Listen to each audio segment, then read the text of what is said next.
I arrived first, and it's always a scary situation when you're the first person that gets there. So thankfully, Deputy Heim arrived just shortly after me. Um, I had the automatic defibrillator that we have in our squad cars. I talked to the reporting party. He said the female went down, a couple minutes ago. So I put the defibrillator on the female. It advised shock. So I shocked her once, did CPR on her for a short time. It advised shock again. So shocked her again. Deputy Heim arrived and she kind of took over the CPR of the female. After that, the other emergency responding units, medical responding units arrived and kind of took over the scene for probably half an hour or so. We worked at getting a heartbeat back to her. So eventually she did get a heartbeat back and her breathing was restored. And then she was transported to Winona Health. And then from there, she was transported to Gunderson and La Crosse. So that's kind of what we know. Awesome. So Darren, here's a certificate I'd like to present you and Kendra. And thank you both for. Thank you. Doing a great job.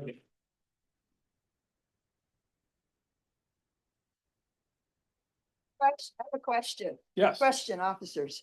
If I have a do not resuscitate order, you have no idea of knowing what that is? Well, it's nice to have like the homeowners, if somebody that you're living with Would know that? or somebody that you're as a neighbor or something like that would know that you have a DNR. Would you have order. to see documentation to not? Usually what happens is they throw it right on the refrigerator. So somewhere in the area where Along with the grandchildren's artwork, you put your. right. Usually it's a bright pink or yellow or some sort of copy like that. But if we don't know you don't have one, then we're still going to go about our business and try to resuscitate you until we're advised you have a do not resuscitate order. And at that time, any life-saving measures will be ceased. Okay, so where do you get these stickers? If you have a DNR, you'll get it. My grandparents had it on their. Okay. Usually your healthcare provider will provide you with that. To check with them.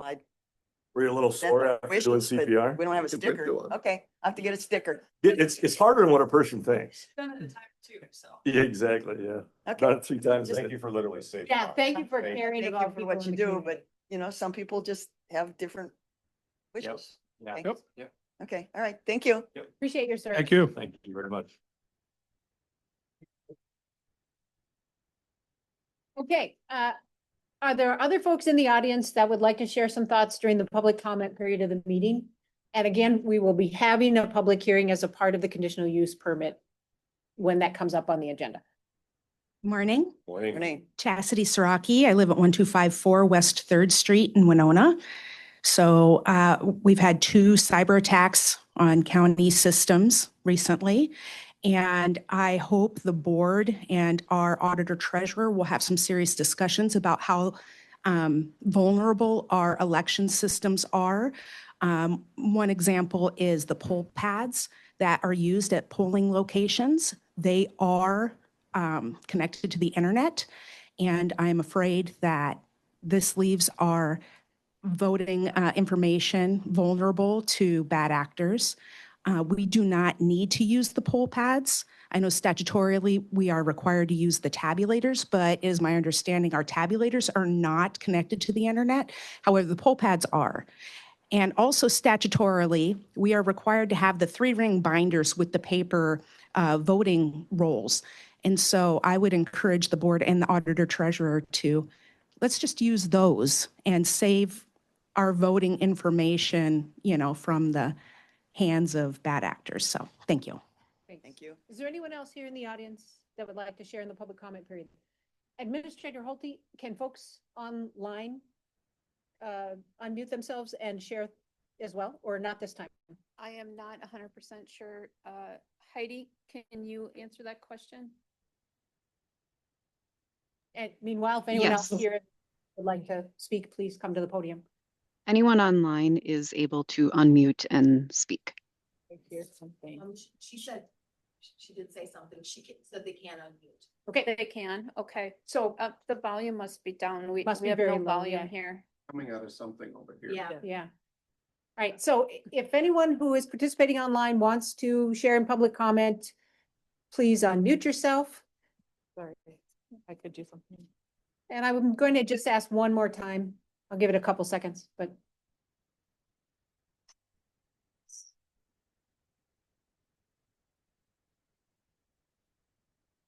And just one more time, is there anyone here in the audience or online who would like to participate in public comment?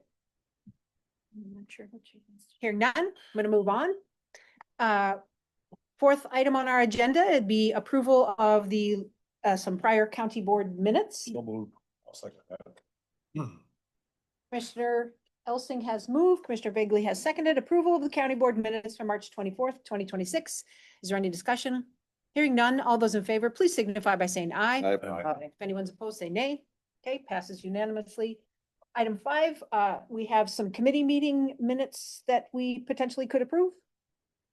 So move again. I'll second that. Okay. Commissioner Elsing moves and Commissioner Vagley seconds approval of the EDA, the Economic Development Authority minutes from October 23rd of last year. The Board of Adjustment from December 18th of this year, of last year, pardon me, and the Planning Commission from December 18th of 2025 as well. Any further discussion? Hearing none, all those in favor, please signify by saying aye. Aye. Opposed, say nay. Motion carries. Consent comments and approval of agenda. County Attorney's Office, do you have any changes to the agenda? None, thank you. Commissioner Vague, One comment at the end. Commissioner Elsing. I'd like to pull 7-10 for discussion. All right. Part of my packets on the floor. 7-10 is the approval of exit grid. We're gonna put that on, I think, And a comment at the end, please. yeah, okay. 105, Um, 8.4 maybe. yeah, I'm gonna make it 8.4 and put it after the conditional use permit. Okay, Commissioner Olson, Nothing for me. Commissioner Ward, I would like to pull 7.7 for more discussion and 7.8 for a different discussion. 7.10 was already pulled and comment at the end, please. So 7, you can make that 8.5 and and 8.6. 8.6 would be good. Yes. Okay, all right. Administrator Holte. Nothing, Madam Chair. Okay, so we have some adjustments to the agenda. Would anyone like to make a motion to approve? Move to approve the amended agenda. Second. Okay, Commissioner Ward moves and Commissioner Olson seconds approval of the modified agenda. Any discussion? Hearing none, all those in favor, please signify by saying aye. Aye. Aye. If anyone's opposed, say nay. Okay, the agenda is approved. Administrator Holte, could you read the remaining consent business for the record? Absolutely. 7.1, approved declaration of local state of emergency and resolution ratifying declaration of local state of emergency. 7.2, approve LG 240B gambling application for exempt permit, Cardinal Foundation.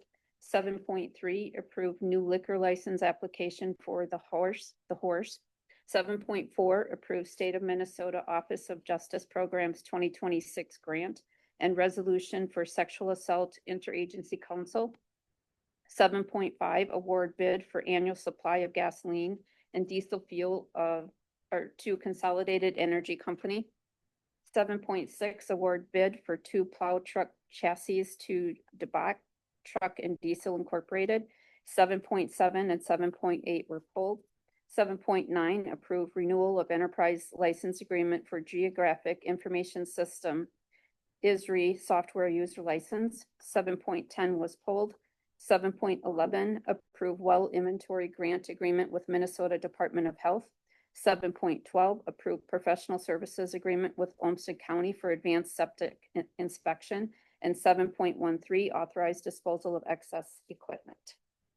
Would anyone like to move for approval of the consent business? So moved. I'll second that. Okay, Commissioner Elsing has moved, Commissioner Vaguely seconds approval of the consent business as it was read. Any further discussion? Hearing none, all those in favor, please signify by saying aye. Aye. If anyone's opposed, say nay. Okay, consent business is passed. We now move on to general business, item 8.1, which is to receive a presentation from the Wabash County Fraud Investigator. For the record, can you introduce yourself and thank you? So my name is Kayleen Anderson. I work with Wabasha County Sheriff's Office. I am an investigator there. I took over the welfare or government assistance fraud for the Wabasha region, which is Goodhue County, Wabasha County, Winona, and Houston County, and that's where I cover. It's all grant funded. So kind of like a synopsis of what I do. So I look into programs, SNAP, Supplemental Nutrition Assistance Program, TAMP, Temporary Assistance for Needy Families, cash assistance, emergency assistance, childcare assistance, and federal medical assistance. I look into the fraud in these programs. I don't look into like child care, like what's going on a lot in Minnesota right now. I don't see the people who are delivering the child care. That's not portion of my duties. So the process of an investigation, so I get a fraud referral from an eligibility worker. They send it to me kind of outlining what they feel may be fraud within that case. A lot of the common discrepancies that they're seeing is like the absent parent.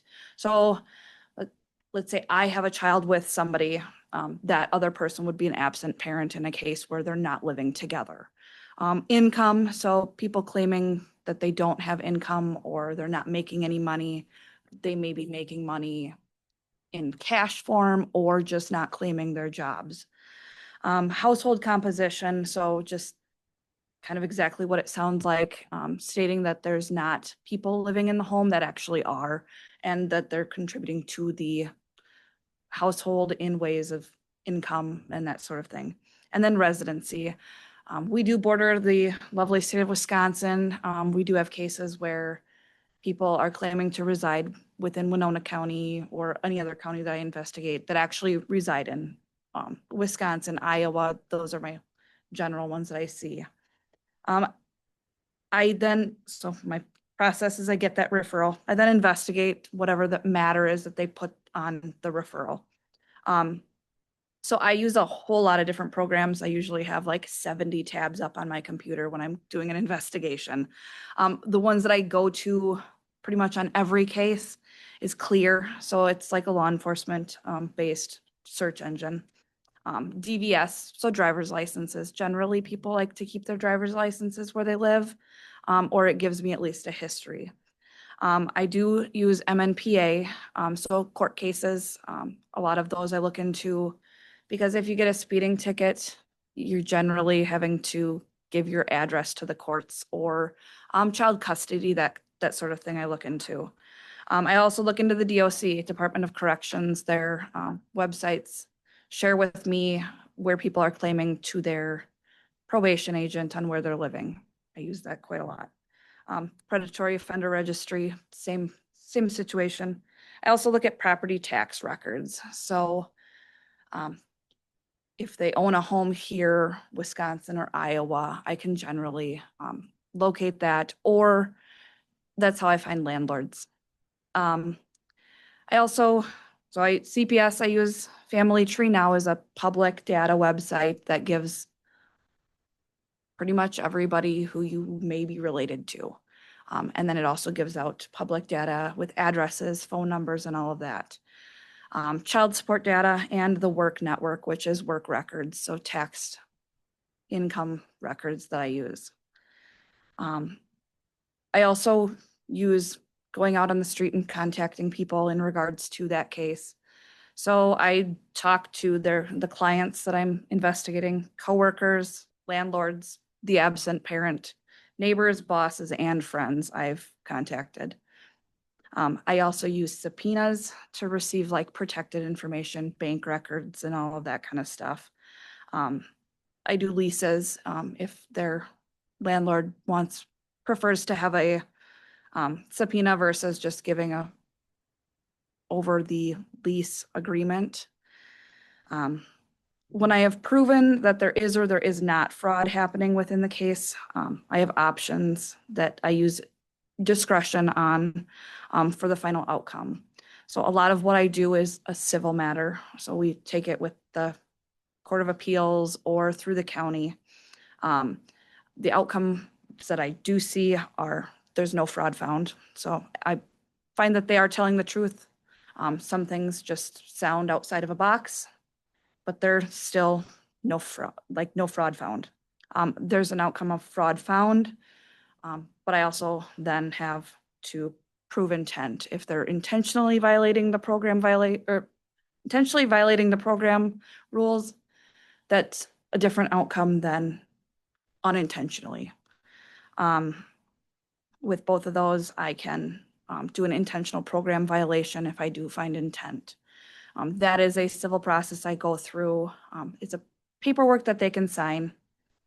Otherwise, I have the option of an ADH, an administrative disqualification hearing.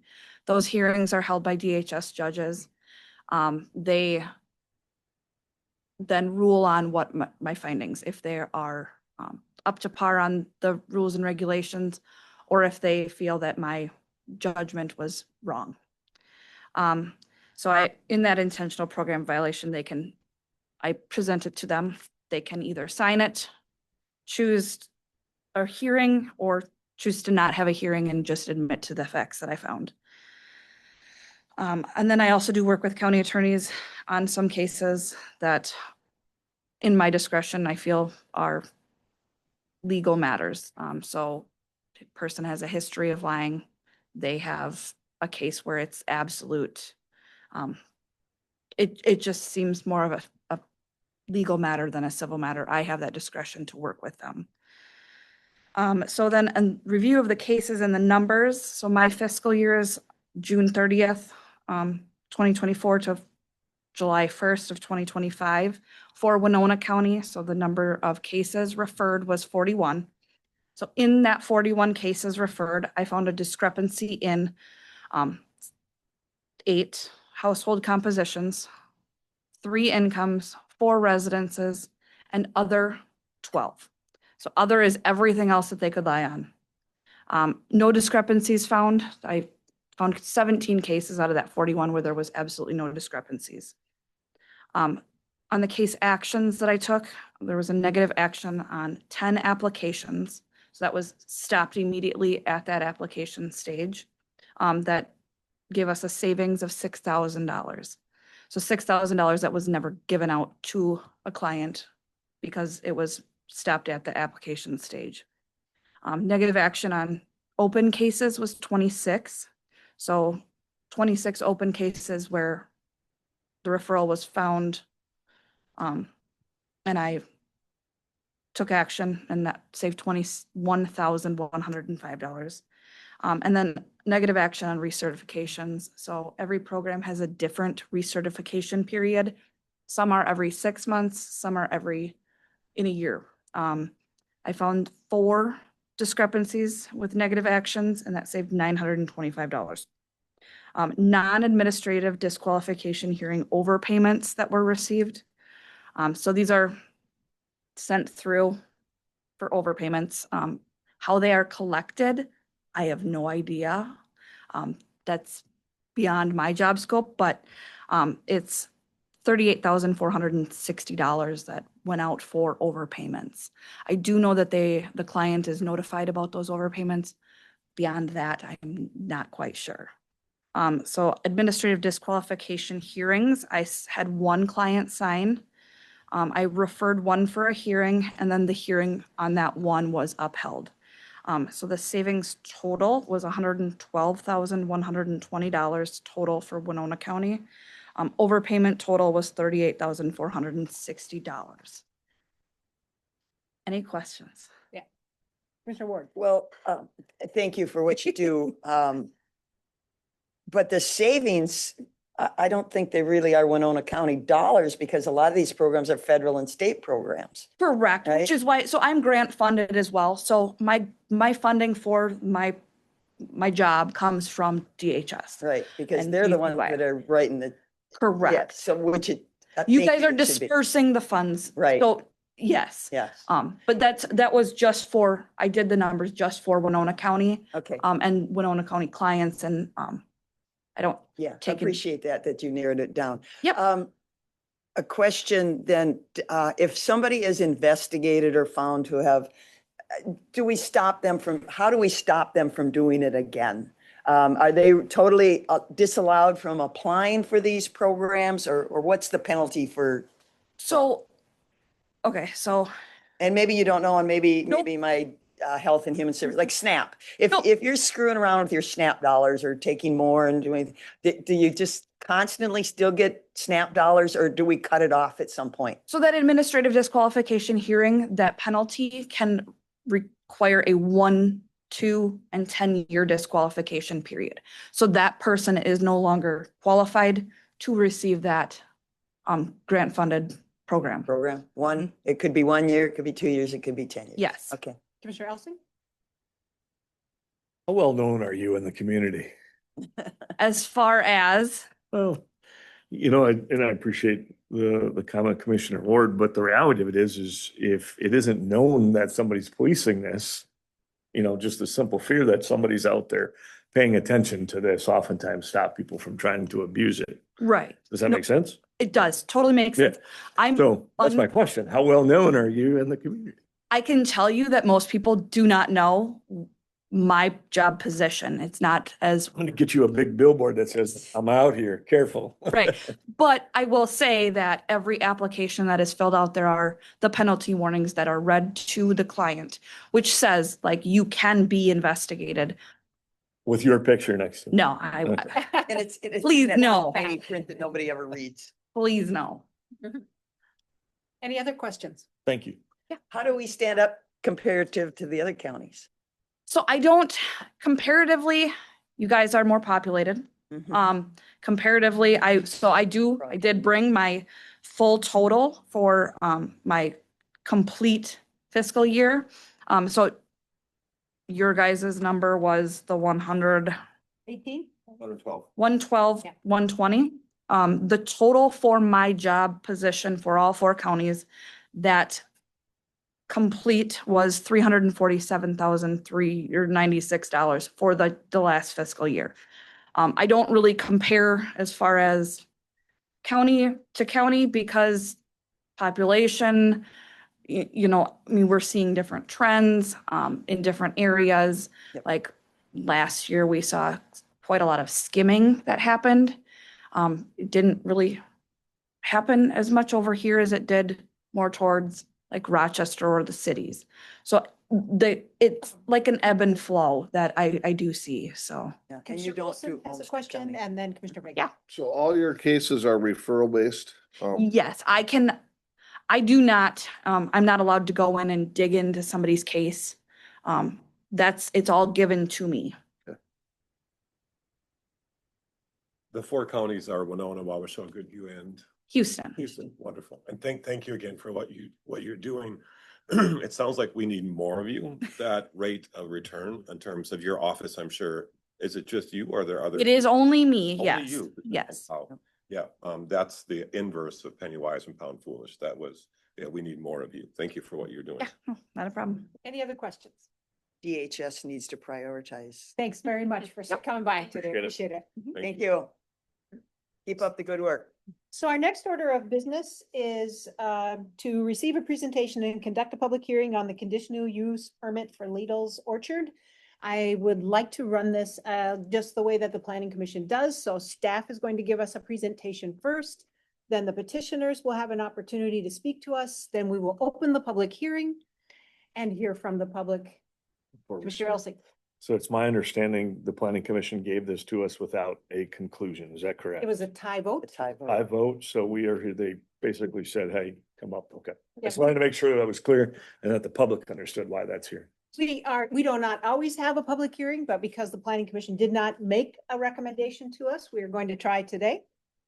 First order would be for our staff to come give a presentation on this conditional use permit. Thank you. Good morning. Morning. For the record, this is Lou Overhog in our planning department. Lou Overhaug with the Planning Department. I just have a few, I'll just summarize the petition quickly, and then go over the Planning Commission's discussion, and then open up for any questions before we move on to the developer and hear from them. I believe you received the original packet to the Planning Commission, which included the staff report, draft findings of fact, and the initial submittal. As stated, the CUP was noticed in 4 different sections of the ordinance. So if you see 4 different references, there were 4 different triggers that required the CUP. The performance standards that are applied to the conditional use permit are the same as whether they're in any other location in the county. In this location, there are steep slopes and bluffs nearby. The system can't be placed on slopes of greater than 18%, so that's why they're not on further on those steep slopes closer to the bluff. There's also a 100-foot setback that applies. So this is also behind that 100-foot setback. Other constraints in the area, there's a 300-foot setback from neighboring dwellings.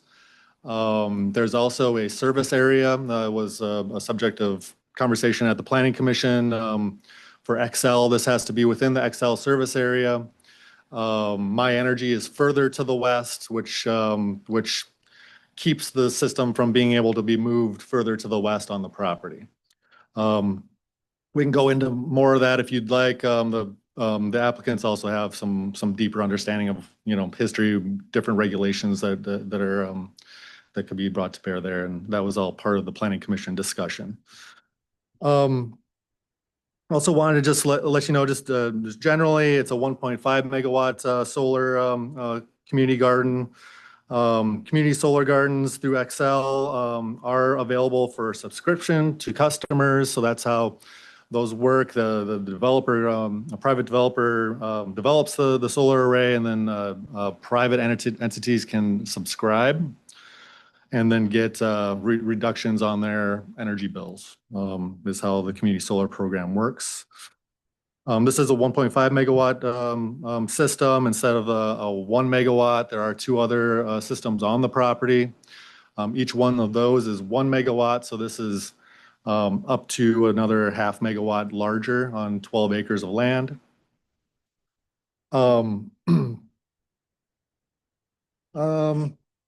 The Planning Commission discussion centered around screening. There was a discussion about financial surety, the scenic byway. It's located just off of Apple Blossom Drive. So there was discussion about potential impacts about that.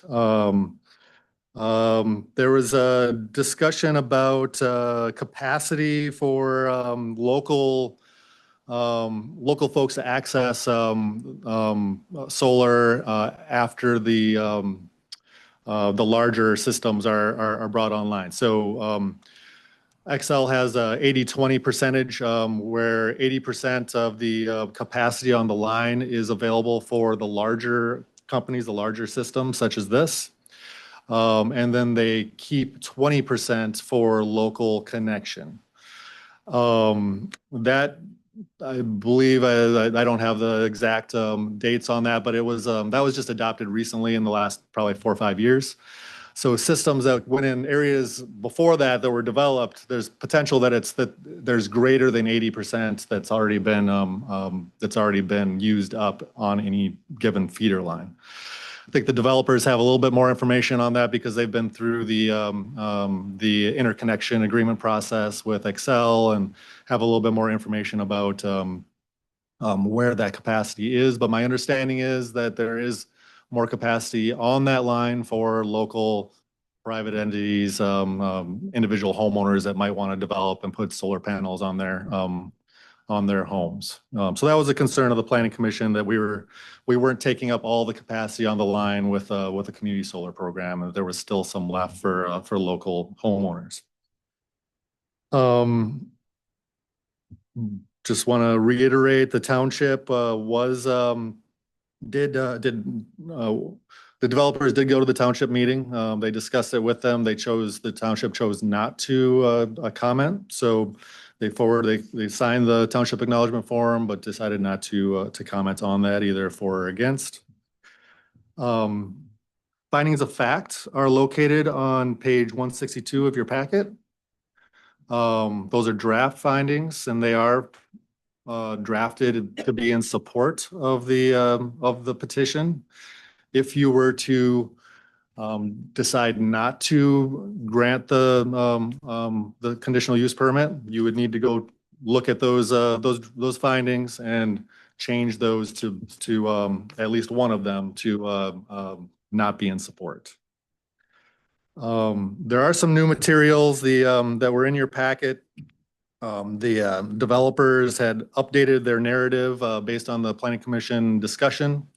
So that's an updated narrative from what was in the original packet, and that's what's in your county board packet today. There's also, I believe, at your desk some updated maps and renderings from the developer. Primarily looking at screening and how things look from County Road 1. But it also includes an updated site plan showing the layout of the solar array.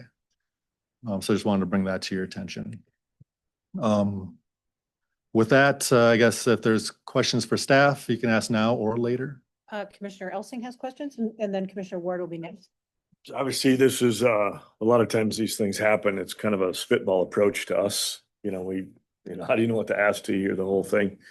I guess the basic question I have is, what is different about this project that there's question in compared to other projects? Can you break that down or narrow that down? Yeah, I think that the themes and discussion that occurred at the planning commission meeting was generally the same that we've heard on other, and Marcia she's on the planning commission. She can also kind of talk to that, but I think it was similar. I think with this one, it's just that as we approve those and time goes on, we get more and more solar arrays, and people maybe have a little bit more concern as to especially the capacity that's left on the line. So I think that was different. That was definitely a hang up for one negative vote, was that he just wasn't satisfied that with the data that was presented, that we were able to present, that there was capacity left over. Otherwise, I think it was very similar. I mean, with this one, it is on Apple Blossom Drive, so that was a little bit different, and it is closer to the road than the other two projects that are on the property. So it's maybe potentially a little bit more visible from Apple Blossom Drive.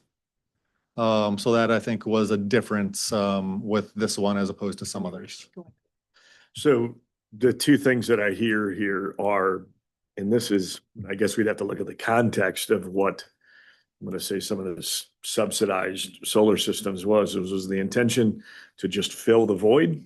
In other words, there's so much capacity, we don't care how you get the capacity, make it happen. Or was the intention to allow as many people to come into this as possible and limit the capacity of which each person does? That's problem number one that I hear.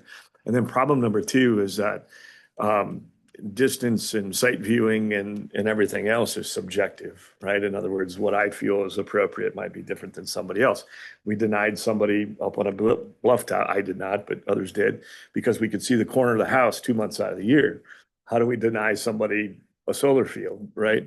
So it's all subjective, and it's what a person feels is or isn't. I could not like you because you wore a blue shirt today. It doesn't mean that you can't wear a blue shirt. So I see two issues so far you've brought up. One is, Yes. again, see, it's subjective, correct? It's subjective to my opinion.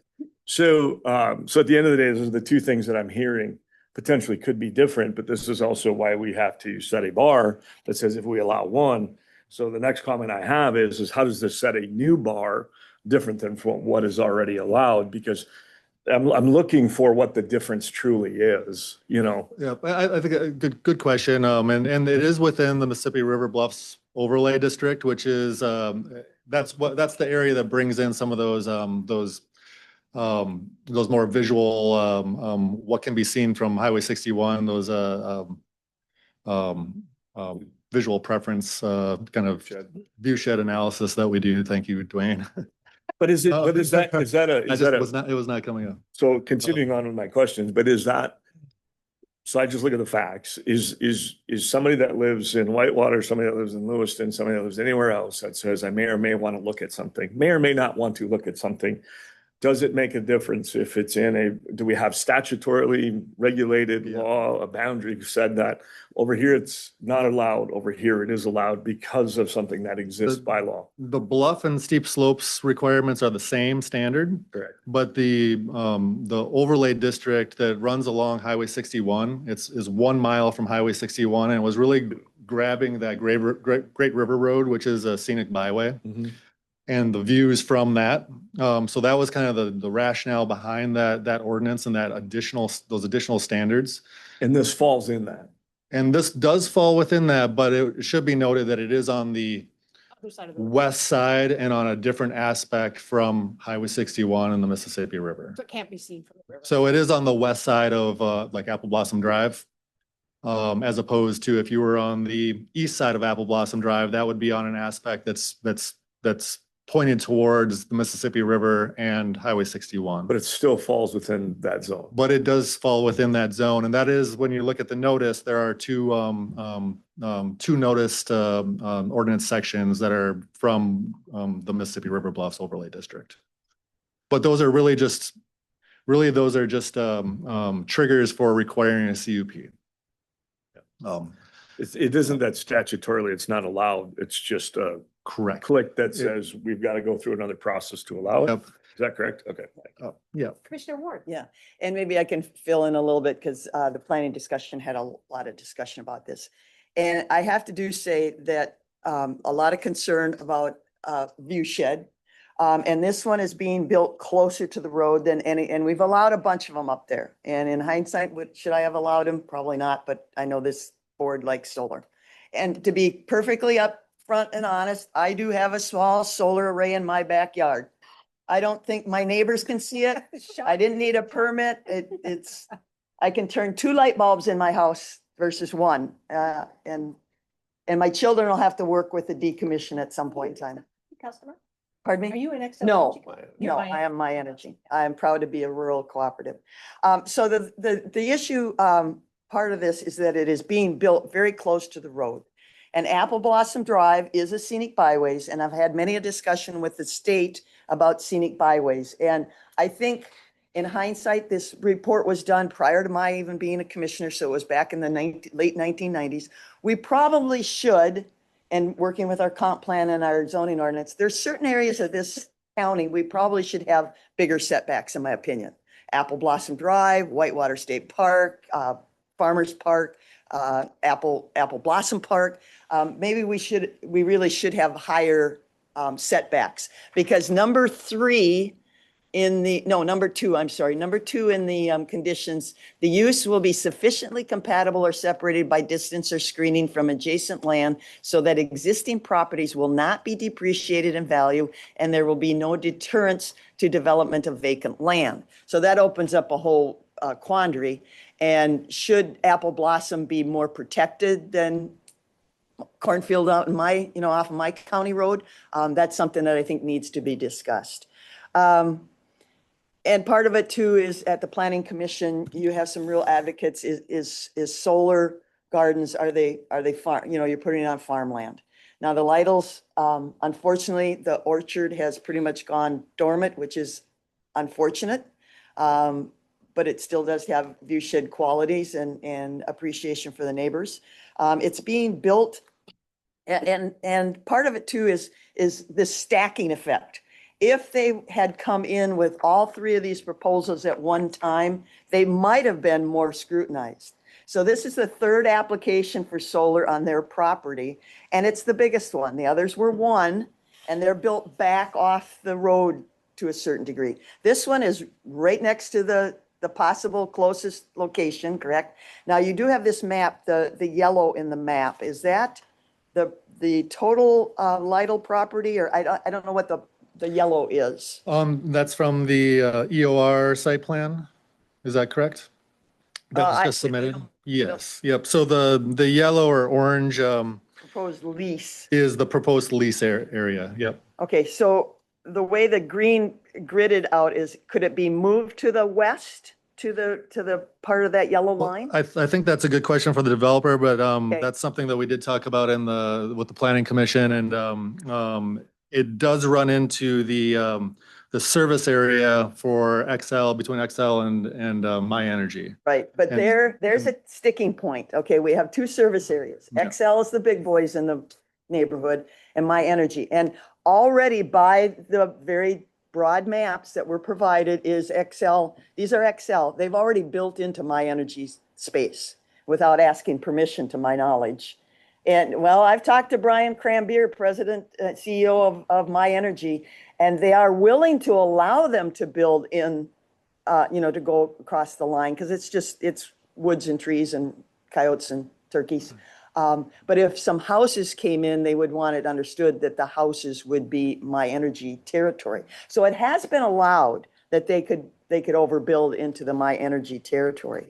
And again, it's this whole stacking, the Planning Commission, some members had a real issue with the stacking. So, and Commissioner Vagley, you were concerned a while ago about people who own our farmland. These have already been bought. The existing ones have already been bought and sold. This one's going to be built, and I think it was relayed that it's going to be leased to somebody. And the company that developed some doesn't even have a skin in the game on the two that have already been built. There's somebody new that we would deal with. So it's this whole thing of stacking to obtain tax credits, to obtain different, tax benefits. And then it's going to be leased to somebody else that's going to, so the Lidls, and I understand they need to make money to pay our property taxes. I absolutely understand that. But then if you go on the map, if you go just to the north, there's several other very large solar developments that are currently for sale. You can buy them now. And then I think there's more, isn't there more down in Burns Valley too? It's showing on this one, but there's several in that neighborhood. Just, so there's just the two that are south of the existing project on Lydell's property. There aren't any others further down Burns Valley Road Okay, I'm just trying to pick. that are large, large scale. So it's the idea, and the idea is that scenic byways, like Commissioner Elsing said, it's discretionary. Is it allowed? It probably should have been reviewed. I mean, our zoning ordinance maybe should have been reviewed since the scenic byways, and scenic byways is going to put possibly more restrictions on building in scenic byways areas. It's undetermined yet. There's going to be a new commission for that. Are there other questions for Mr. Overhaupt? No? Okay, thanks for that presentation. So, will you be back? Will you be back? Okay, so this would be the opportunity for the petitioners, the landowners, and or the developers. Commissioner Olson, did you have a question? No, I thought the Okay. developer. Yeah, so to share some information with us and also take questions then from the board. Yep. Hi. Could you introduce yourself? Yes, I'm Michael Cathcart. I'm with Sunrise Energy Ventures. I'm joined by Dean Leishow. He's our president. We are the owners of Ice House Solar 4, the project company. We have been developing this project for months now, probably a little over a year. We've been working very hard with Lou and staff just to make sure that we are keeping this within the boundaries of the ordinance. And I think we've done a good job of doing that. When we start by, first selecting a site for these developments, a lot of it is looking at XL's hosting capacity, both on the feeder and substation. This community solar program has been around in Minnesota for a while. We've been, kind of pioneers of it. We've been some of the first projects brought online. So this is definitely, kind of our bread and butter space. But when we're looking at capacity on the substation, capacity on the feeder. There's not that many feeders and substations with remaining capacity left. So that draws us to locations like this, where we have to, find some property. And so, this space specifically is a little limited due to the ordinance, due to the Mississippi River a lot of those things, the bluffs, all that. So this is a location that we had a landowner who's also here that was very willing and already has 2 projects. So they know very well the benefits and the structure of these types of projects. They're very educated. And then so we worked hard to develop this project. We brought it to planning and zoning. And it was within the rules and regulations of all of the ordinances. After a very good planning and zoning meeting, a long, lengthy one, a lot of feedback was given to us. I think we've mentioned a lot of it. We did our very best to accommodate that feedback. I think even though we were already within the ordinances that have been provided by the county, we still made some adjustments to try to improve this project based on the feedback that we were given. Some of those improvements are going to be moving a couple of the panels that were on the northeast corner of our project. We essentially eliminated a row just to do our best to try to decrease as much as possible while still keeping a project that we can do. The view of the neighbor to the northwest there. And also by doing so, by removing that row, we also did, decrease the linear footage of the panels that are running along Apple Blossom Drive. So that was one thing we did since the last meeting. And then some other things, I did, a couple of the concerns, a lot of it was on just the look of it. People kept on mentioning the fence, the barbed wire, chain linked, high voltage signs kind of all over. You will see in this packet, and if you want to see a better image, I may be able to share that, but it kind of shows 2 fence comparisons. So most of these projects now are moving towards more of an agricultural fence. In my opinion, like we've kind of stated, everything about viewing is subjective, but in my opinion, this is a much better looking fence. This is not the chain linked industrial, almost like prison yard fence. This is much more agricultural. Do we have a picture of that? Yeah, it should be on one of the pages. It's kind of inserted there. Is it in the packet? 174. Oh, is it in the 174? Oh, I'm sorry. 174. Yeah, if not, I did send a picture to Lou. Is there any chance to bring Not that in up? the hard okay, copy. yeah. But anyways, it's just an agricultural fence. So wood post. The wooden poles. Yes, the Okay. wooden post. It's side by side comparison to show. And I think another important thing is that these are going to rotate. These are, yes, they're going to be trackers. I don't know that we have any of those in Winona They are not County. full axis, they are single axis trackers. These are single axis Right, trackers. but I don't think we've approved any in Winona County that do that. I don't recall. So I think that's something different too. Yeah, I think there might be on the car property, if I recall correctly. Essentially, if Okay. you look on a map, any of the ones that are east-west oriented with the rows, those are going to be fixed tilt. And then any of the ones that are north-south, like the one, those are going to be tracking systems. Okay. And so, anyways, so that was some of the feedback we got, was a lot of the viewing. So tried to eliminate some of the panels along both near the neighbors as well as off of the Apple Blossom Drive. Another thing is we wanted to, and this is something that we will need to get fully approved before pulling construction permits, is a landscaping plan. That's been communicated to us by Lou, since we submitted the application. We did get some renderings from EOR, who's a Minnesota-based company who specializes in a lot of these solar projects, community solar projects. We've worked with them in the past on many projects. They provided some renderings of just some options of what you can do. I think it's important to see in the renderings a couple things. Is this project is a little bit low. It's kind of if you walk out there, it kind of is this bowl shape. So a lot of it is you're kind of going to be looking out over the project. So their recommendation was some tall grass, some trees. This is all subject to, be final approval, but that was their kind of first rendering of something that if you're standing on the road, the visual impact is not going to be great in their opinion and in our opinion. So that was one other thing that we did. And then a couple other things I wanted to address too. Landowners are here, but I do want to address that, like Commissioner Ward had stated, the orchard is no longer functional. It's no longer in operation. A lot of the orchards on this Apple Blossom Drive appear to be like that as well. And so that just, one thing to state is that, we're not taking these beautiful orchard trees out of operation. And that's kind of been, a lot of these orchards aren't surviving, it sounds like. But anyways, one other thing I wanted to mention as well is just the capacity concerns, because that was a big one. And what I would first want to say is these projects, these community solar garden projects that are connecting directly with Xcel Energy, they're distributed energy projects. All of the energy that's being produced is going onto Xcel's existing infrastructure, going to their substation. It's going around where anyone can use it. Most of the projects that I think people were mentioning about, on private homes or commercial buildings, most of that is going to be behind the meter project, where that power stays there. You're using that power. Those projects really don't have an impact on the hosting capacity that we're looking at. We're looking at the distributed energy hosting capacity.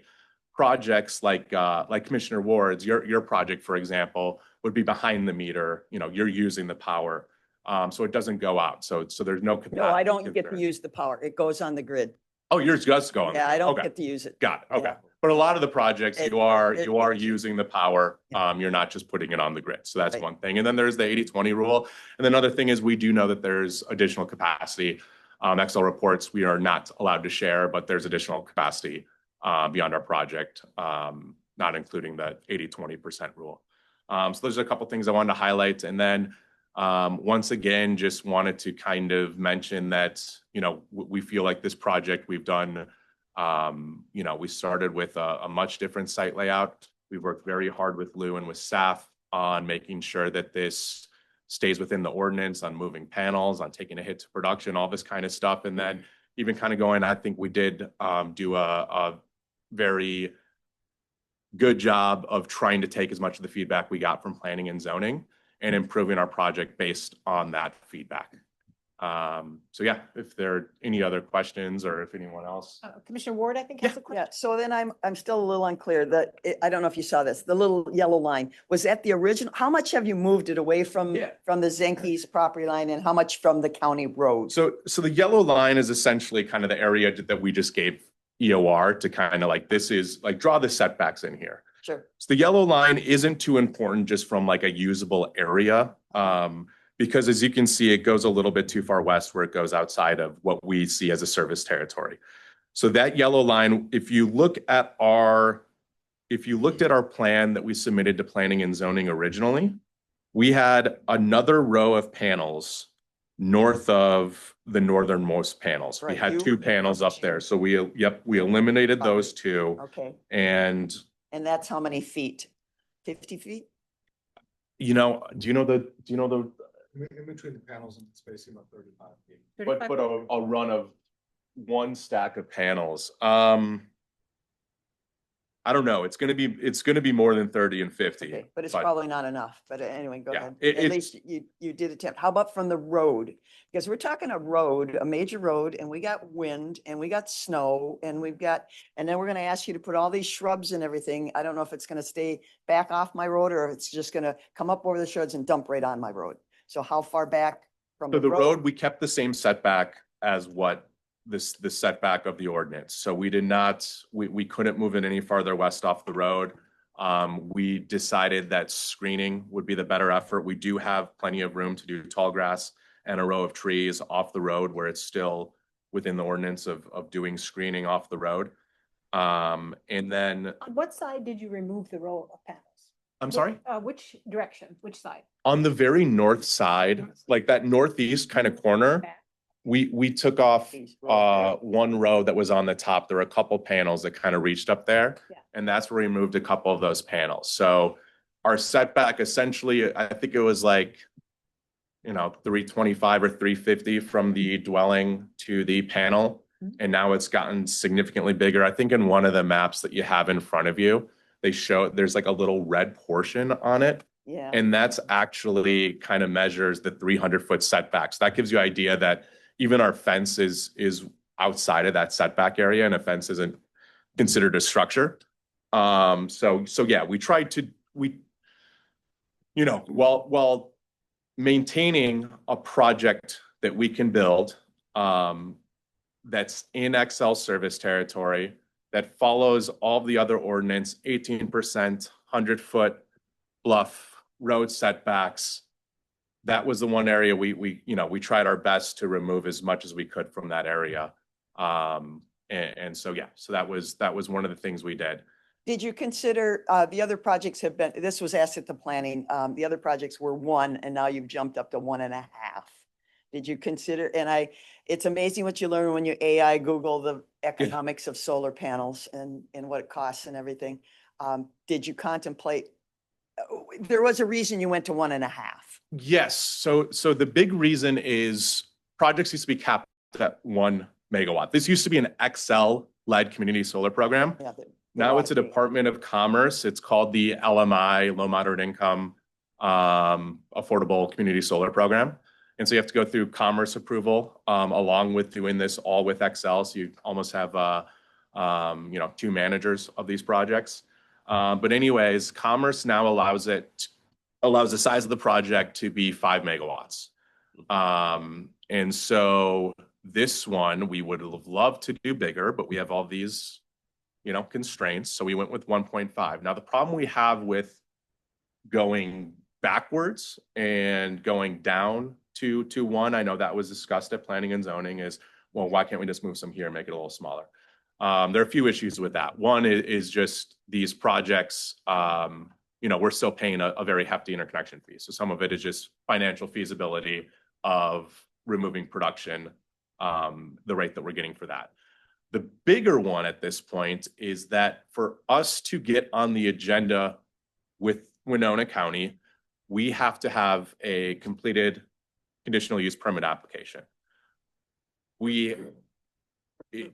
Part of that is being actively studied by the utility. So I think, one of the things we said is we'll get to the point where we have the first estimated cost from the utility. Because I think the county, for a while, they've been seeing these projects that might be buried in the XL Energy queue. They kind of get studied one by one. And they might be looking at projects that they're not going to get built for years type thing, because they're buried in this queue. And so I think the purpose of kind of having a point in, where you have to prove that you're in the XL Energy study process is to make sure that the project is real and that there's a realistic construction timeline, that it's actually in study, that there's no projects ahead of it that you're waiting on, that kind of stuff. The position it puts us in is that we have to do the application before we come to you to get land use approval. Our application with XL, we typically cannot go smaller than what we've applied for. That only happens if XL says, hey, we don't have that capacity, you'll have to go smaller. But if we tried to make it smaller, they would ask us to completely redo the application process, which we've been doing this study process for, months now. Almost since the beginning. Yeah, almost a year now, I would have to say. Where are you in the process? So with the study process with XL, there are 3 studies. One of them is new for this new LMI program. There's a system impact study. There is a transmission study. There's a feasibility study. Once you complete all of those, you have your executable interconnection agreement. We are finished with the first 2 studies and almost through the 3rd study. Okay. So I believe in the next 2 weeks, we should be receiving our interconnection agreement paperwork. Yes, Commissioner Ward. Question, and it's probably more for the Lidls. We can ask them up next. Yeah, Marsha, if you well, want. and so a little history is, okay, again, this predates me. It's unfortunate that the apple industry is not as strong as it should be. But I drive by an apple orchard down in Dakota Valley that is thriving. So again, this letting the apple orchard go dormant, I mean, that's a landowner's decision, but there are thriving orchards in Winona County. And we will have an opportunity to discuss amongst ourselves in the next step Well, who So owns, if you so, limit yourself to questions for the well, folks that are in front of us. it's part of the history of the decision-making. Right. Is that many years ago, a large apple processing plant was proposed up on Apple Blossom Drive back in the late nineties. And Winona County did not Yep. grant it a conditional use So are permit. there any other questions? Well, or- who owns, okay, so you're gonna do all these plantings and everything, but you're gonna sell this, you're gonna be gone. I do have some, maybe when the Lidls come up, who's gonna be in charge of keeping these plants alive? That's an ongoing issue. The one to the north, they've planted, they've replanted. I see you got some more bushes. Stop you from Well, making your. well, point. he's doing I'm the, just asking for questions now and we will have a full discussion. he's once we doing get the to that landscape phase of the plan. So meeting. is there a guarantee on the landscape plan? Who's in charge of the landscape We're plan? responsible for maintaining the landscape plan. 10 years from now, you're in charge? The project company is responsible for maintaining the But landscape. if the ownership changes, you That sell it. the project company would still be in charge. Two things. What I would first like to say, we have developed projects and sold them. We have owned and operated projects. So the assumption that this is automatically getting sold, I don't think is a fair assumption. The other thing would be that the project company would be responsible for maintaining that screening plan. That would be a condition of this permit that we're getting. And if we are, nobody is going to want to put at risk a project that we've put so much investment in and not maintaining condition of the CUP. That's very critical, these projects, is making sure they're in good standing and not at risk of But being in CNF default. has chased developers, so that's just the Yep. history. Any other questions from commissioners? If not, would the Lidls like to speak with us? Thank you. Thank you. Thanks a lot. Thank you. And please don't leave because we probably have some more questions once we get to our discussion phase. I didn't really plan on speaking, so I don't have anything prepared, but I did want to address a few things that. Introduce yourself for the record. Oh, I'm sorry. Thank I'm Kevin Lytle. I'm the president of Lytle's Orchard Incorporated, which is now basically just a field. There is no orchard any longer. And just to reiterate a few things, the main sticking point appears to be that it's on Apple Blossom Drive. I don't know how many people have actually gone by this parcel of land, but the parcel of land is on the opposite side of the road. It's, the trees do not blossom any longer. Nobody's trees on that road blossom any longer. The reason they're so pretty down in the valley at, I can't remember the name of the orchard. Southwind. Southwind, is because those are all low density tree or high density trees, I'm sorry. And they're small and they're easy to manage and they're not labor intensive. That was our problem. It became so labor intensive to pick the big trees and spray the big trees that we simply couldn't make money at it. And that's the way of all the orchards basically in that portion of Apple Blossom Drive. People are still coming up to see the scenery, but they're not coming up to see the apple trees. They're coming up to see the view over the river, over the lake, and just generally enjoy the view to the east, not the west. This particular piece of parcel of land, as it goes around that corner, the road is very high. And so just to reiterate what Michael said, most likely you're either going to be looking over the solar panels and probably won't see them on that corner at all, or you're going to be looking over other solar panels that are already there as you go down Burns Valley. So one way or another, you're not really changing the view at all. So in my mind, that's a moot point. The other thing is, you said you talked to My Energy. Mhm. Is that the other company? I don't even know. Yes, it is. Okay. Do you have a name? Brian Crambier. He's the CEO, president. It's a rural cooperative. And how do you spell the last name? Krambeer, I think, Crambier. Yeah, I'm not sure. It's a K, but yeah. Okay, it's my understanding, and I don't It's know. KRAM and then beer, like. Yeah. Blue Ribbon beer.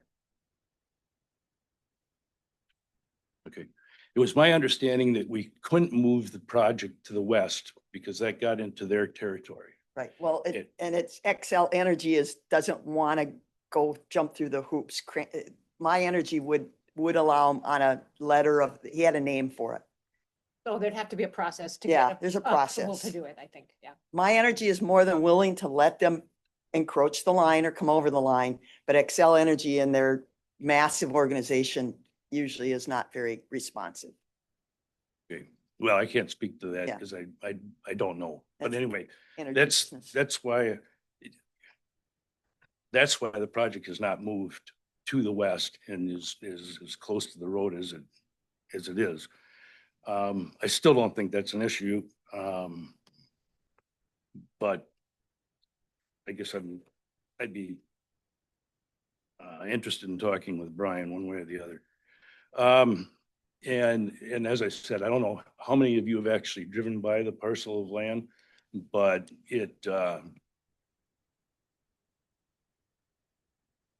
it's not going to do much to detract from the scenic value of it. And did anybody have any other questions for me? Any commissioners have questions? Yeah, Commissioner Ward? who currently owns the other two projects? Who owns it? Yeah, you own it or I, you've sold it, no, I lease it. I lease it to the companies. but not this ice house? Yeah, no, it would be a lease. Okay, You own the property. I own own the property. property. And Yeah, ice and house- that's why we're doing this is because we have to somehow pay the real estate taxes on the property. Owns the solar equipment. That's the I'm sorry, I didn't. Ice catch it. House owns the solar equipment, I, the yeah, LLC of that. yes. I thought they sold it. Okay, all right, we'd have to check that out. Ice House does not own. Oh, the please come existing on up. Yeah, the two please come on existing up. ones, they've And, already been, and yeah, please- they've I'm been, Renee Lytle. Thank yeah. you so much. they've been Ice House sold. does not Own own 'em. the two existing. No, Okay. right, Okay. somebody else So, does. right, Right. someone Right, else. right, does. but you still own the land. We own the land. We're merely leasing the The land right, to and these that's, companies. and that's very common, that's a common practice. Okay, you'll be next. Are you done, And Commissioner? the Ward? land will come back to us at the end of the lease, which is another reason we're doing this. Oh, Commissioner Ward, well, Commissioner no, Welsing has a question. I'm sorry. This is nothing personal or anything, but it's our whole process, and I've expressed this with our planning department. This conditional use permit goes to you this is a land use. This goes to you. We have to hold you accountable. We can't, we really don't hold Ice House accountable. We have, if we have a problem with the trees dying, which they do, the cars, we've had terrible problem. They planted beautiful trees and they did not survive, so they had to replant them. So if the brush and the brush and the tree plantings and everything, it's going to come to you. We're not going to be contacting Ice House because a conditional use permit goes with the land, not the solar panels. I'll be contacting Ice House. Right, well, Because- yes. Because I'm not gonna be. Right, there is a replanting chain- those trees. They are. Right, there is a according to the chain of agreement command. We have with them. But I just want you to be clear that all of this is that we are working with you. We're not getting caught up with Right. dealing with Ice House. We have a from rather staff. extensive agreement that stipulates who's responsible. Sure, and you should, For what? to protect yourselves and such. Right. But we get caught in this many a time where they're bought and sold and then staff doesn't know who they're dealing with. So like I said, I just want to say a conditional use permit goes with the land, not the project.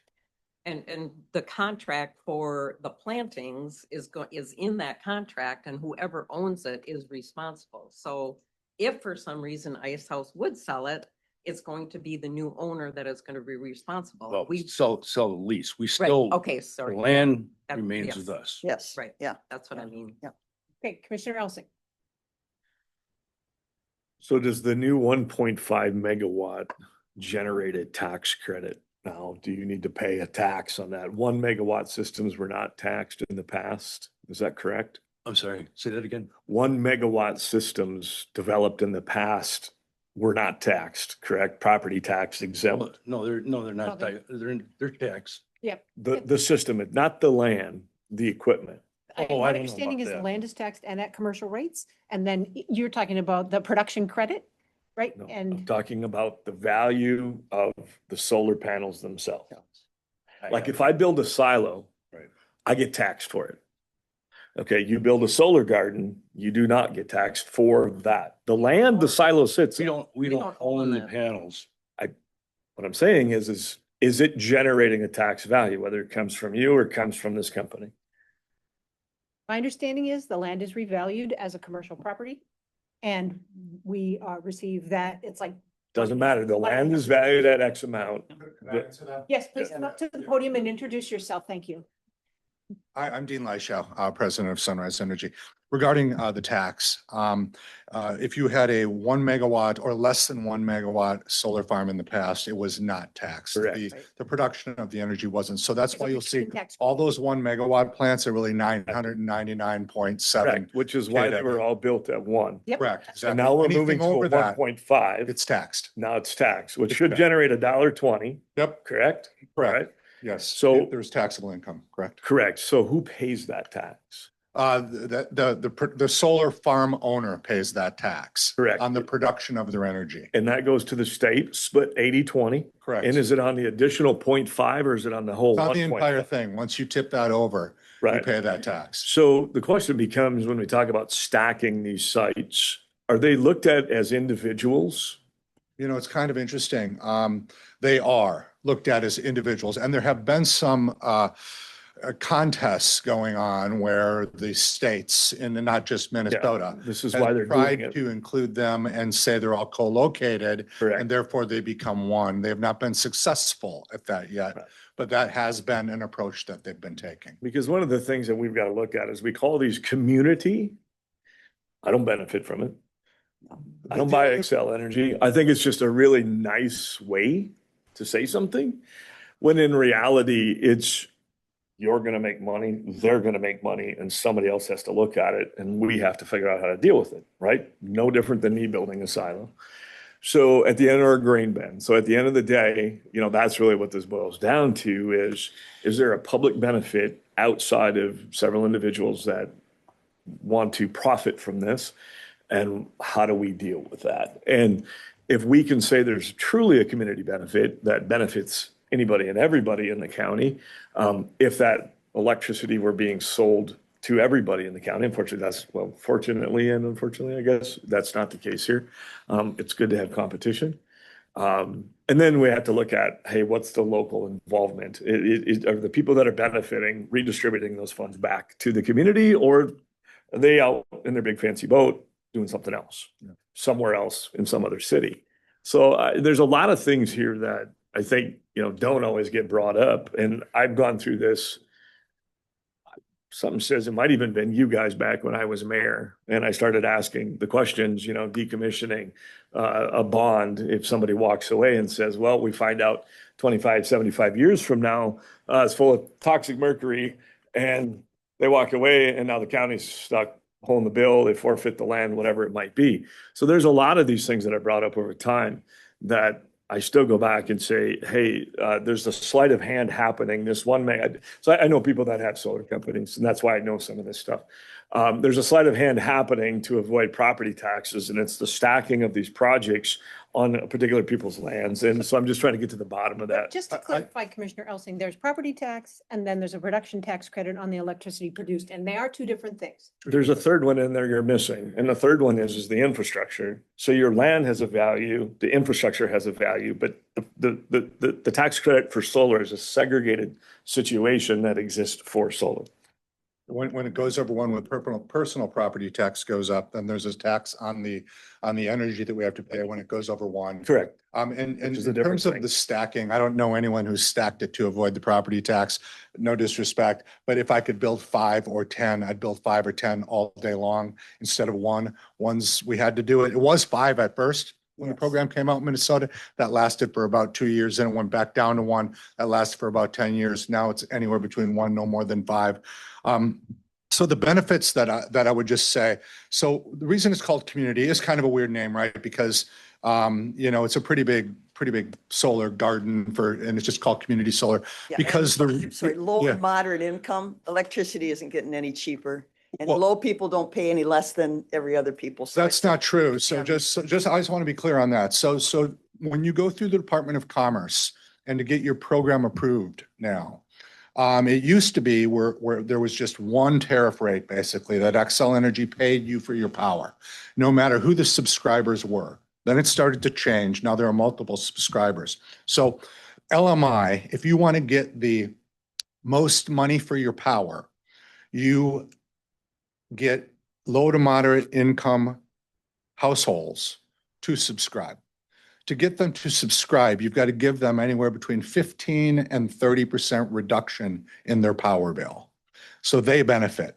That's the only reason that's the only way you get for your power the highest rate. You get about half for commercial. So there are maybe 6 or 8 categories now of subscriber, and each of those subscribers also receives a reduction in their bill. That's part of the community solar, but it varies. So LMI is the highest reduction you have to do. So if we want to sell our power for the most amount of money to Excel, we subscribe low to moderate income subscribers, as many as we can get. And so How do you promote that? there are literally are firms who do that for a living. That's what they do, is they accumulate all the subscribers. And so they'll come into the counties, they'll come into the state, they'll do shows, they'll market, they'll get those LMI subscribers, and we will hire them to do that. And then sometimes you want a big anchor client or an anchor tenant like a construct, like a commercial building or a mall or a hospital, because you're not losing them every year or so. So that's who benefits. There's an increase in tax that is paid, and there's a big increase in the amount we've got to discount the sale of electricity to the subscribers. So those are the two things. I just want to comment one thing before, and on an earlier question, and that has to do with the screening. And I get this question all the time, like what happens, and we're always chasing people down. And what counties don't realize is they have all the power on it. One call to the developer that says, we're going to suspend or withdraw your CUP if you don't solve this problem in a week or a month. And then you call Excel and say they're on probation, or you suspended, or you're going to suspend, Excel will shut it off. And I guarantee you, they won't be able to get here. We wouldn't be able to get here fast enough to replant those trees, because you cannot have your power I turned have off. to ask the staff, is that Yeah. true? We've chased planters and such. Lou's smiling. Maybe not chasing them the right way. Threaten them to suspend their CUP like that. Send a nasty letter. They'll fix it right away. I guarantee you The that. Ross is there too. Put that in the So- file then. Call me. I'll tell you how to do it. What kind of letter I don't want to get. Did have one more question I wanted to ask you is that, or Mike, and it relates to something that Commissioner Elsing said about toxicity of panels. And I know we got some information from a constituent who lives near the place. So I asked this question last night. I know our staff was trying to get to you. So there's something, our EPA tests the panels to determine if they're hazardous waste or not. It's called the toxicity characteristic leaching procedure. I wanted to know, your packet says that you're going to be using Taliesin panels, and can you provide the TCLP testing document? Yeah, we certainly will. No problem. If you make that a condition of the building permit, we will. When you look at the toxicity, and it's very confusing because there are two big types of panels. And one is called thin film. And that thin film, so the big company in the US called First Solar, they make thin film, and that's very toxic compared to the types of panels that we have that are covered with glass. We'll provide that, no problem. I don't have any problem meeting that It requirement. should be that the Taliesin didn't pass that test. There's somebody else that does. You guys will commit to Yeah. using a solar panel. that does. 100%. Okay, great, thanks. Yeah. Any other questions from commissioners? Commissioner Vega. Go ahead. This is for the Lydells. Correct me if I'm wrong, you live in Alaska? Yes. Okay. Because there is a concern to Commissioner Ward's comment about, absentee landowners. You are not in Winona County. Yeah. It's on You the- used to be. You used to You be. used to live there, right? I'm just clarifying, but I at the same time, personally you're not never living lived in Chicago. Winona Yeah. County. So I'm just, it is kind of for me a gray area. I hear what you're saying. It's a Yeah. gray area. Unalaska is not Chicago or Florida or Key West, et cetera. So you're still in the area. Right. Because part of my concern with For community tax. wind and community solar, it is supposed to be community based. But all these projects were designed to benefit the big boys. Depreciation, tax credits, no one had that tax appetite except for the monster corporations. That's why hospitals, insurance companies, and others were able to do this. And this, I don't think we're there. This is getting better, but this is still not community in terms of decentralized, power systems, et cetera. But it's moving in the right direction. But I just wanted to address that concern because some people contacted me about you are you don't live in the county, but you have lived here and you're just across the river Yeah. right now. I'm gonna let Commissioner Olson go because he has not That's all. had the opportunity to ask a question. I just want to make a comment to that. It's great that we have all these philosophical questions and concerns, but before us is a zoning document and the boundaries of the solar garden that is to our discussion, and we have no control over anything else. So Also, just to bring it back home. I just want to say that these are the presentations and at time we ask questions of these individuals, we will be able to have a full discussion once we get through the public hearing. So Commissioner Ward. Okay, condition 8 is about the financial surety. And I guess I need to ask staff. It says the permittee. Now, am I reading that the permittee is the Lytles or is it the Ice House? Who are we referencing the permittee? Because the issue is at a big discussion at the planning commission is that 50,000 probably isn't going to be enough to decommission anything in 25 years. So it should be a graduated amount or a different amount or a different methodology for that. Yeah, and But so who is the permittee? the escrow and the decommissioning amount takes into account the estimated recycling costs. So the cost that you'll get, the price that you'll get for recycling the panels. So that But I'm wondering that decreases the total decommissioning cost. Right. Well, you're under the assumption it's worth something in 25 years. I'm wondering who we hold responsible. Is it the Lytles as the conditional use permit holder, or is it Ice House as the developer? Who's the permittee? It's both. The permittee is the property owner. Okay. But the contract that we have for the decommissioning and the escrow is with the solar company. So the company will provide the escrow. We hold the cash escrow over the course of the entire project. We can invest that escrow. We can collect interest on the escrow. All right, but there was big discussion if that is an appropriate amount. Are there any other questions? Yeah, the other one, 9, condition 9, we discussed it. It's still in there. The applicant shall apply for a driveway access permit by Winona County Highway, but there isn't going to be any access off the county road. It's all off the Correct. township road. Yeah, So- it shouldn't. They actually probably won't need a driveway access permit. Okay, so that should be a limit. You could eliminate it if you'd like. Okay, all right, still shows up. Anything else? If none, yes. Can I make can I make some comments about where we live and? Go ahead. Can I do that? Yeah. Go ahead. Okay, we both grew up in La Crescent, Minnesota, so we are lifetime residents of the area. The property has been in Kevin's family for hundreds of years. It's very important for us to try and keep that property in our family. Our grown children are very committed to wanting to keep that property. So over the years, we have been trying to figure out how can we use that property to lessen the tax burden for our children and for our grandchildren. And keep the property. And keep the property. So we have tried different things. This presented it to us, and we felt this was a good opportunity for us. So really, we're really trying to keep it in our family. And really, it's the property across the road that looks over the river valley. Again, our kids are very committed. And we have lived in the area, like I said, for 40 plus years on Alaska. We are lifetime residents of the Cooley region. So. Thank you. So you brought that up. So how much of the property on the east side of the road do you own? Unfortunately, our computer systems are down. I was going to try and. Okay, well, there's a, if you're familiar with the property. Yes, I On am. the The east side. buildings, the there's old a Apple large buildings. It was a large packing plant. Yep, And it did have a homestead on it at one time. yes, And that's about 15 acres. okay, Okay. And That you own- overlooks the river and Lake Onalaska. We Yeah. also have property a little bit further to the south, but it would be east of the road, and that is a small orchard of about 8 acres. yeah.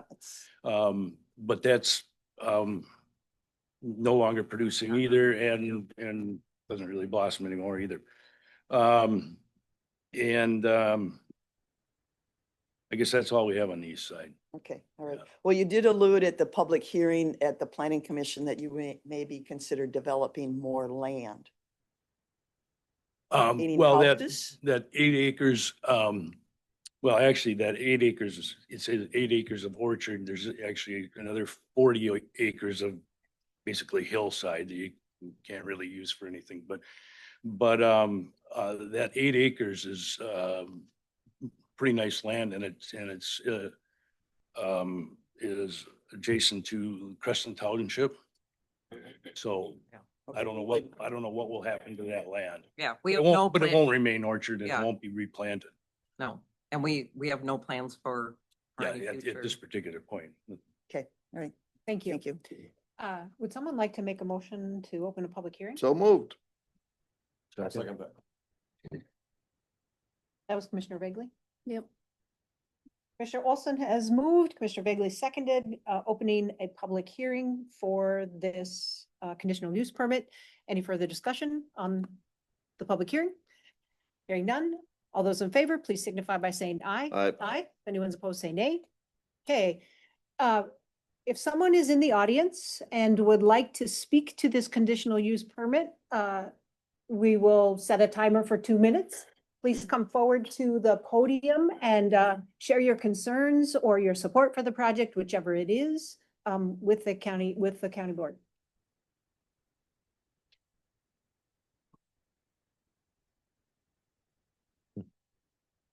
My name is Garth Zinke. My wife and I live at 32997 County Road 1. Ours is the house that's just adjacent to the Lytle property. And obviously I respect the Lytles, property rights. It's their land. They can, do with it what they choose. To say that the view would not be affected, ours will be significantly affected. I understand that, I would agree that from the Apple Blossom Drive, that it probably is not going to be real visible. Unfortunately, our house, our living room and our back deck looks out onto this property, and it is kind of a bowl-shaped property. So any type of, plantings or anything are going to be kind of difficult to shield that from us. They call these solar gardens or solar farms. They're pretty industrial looking power plants to me. I don't know that there's anything agricultural or farm related about it.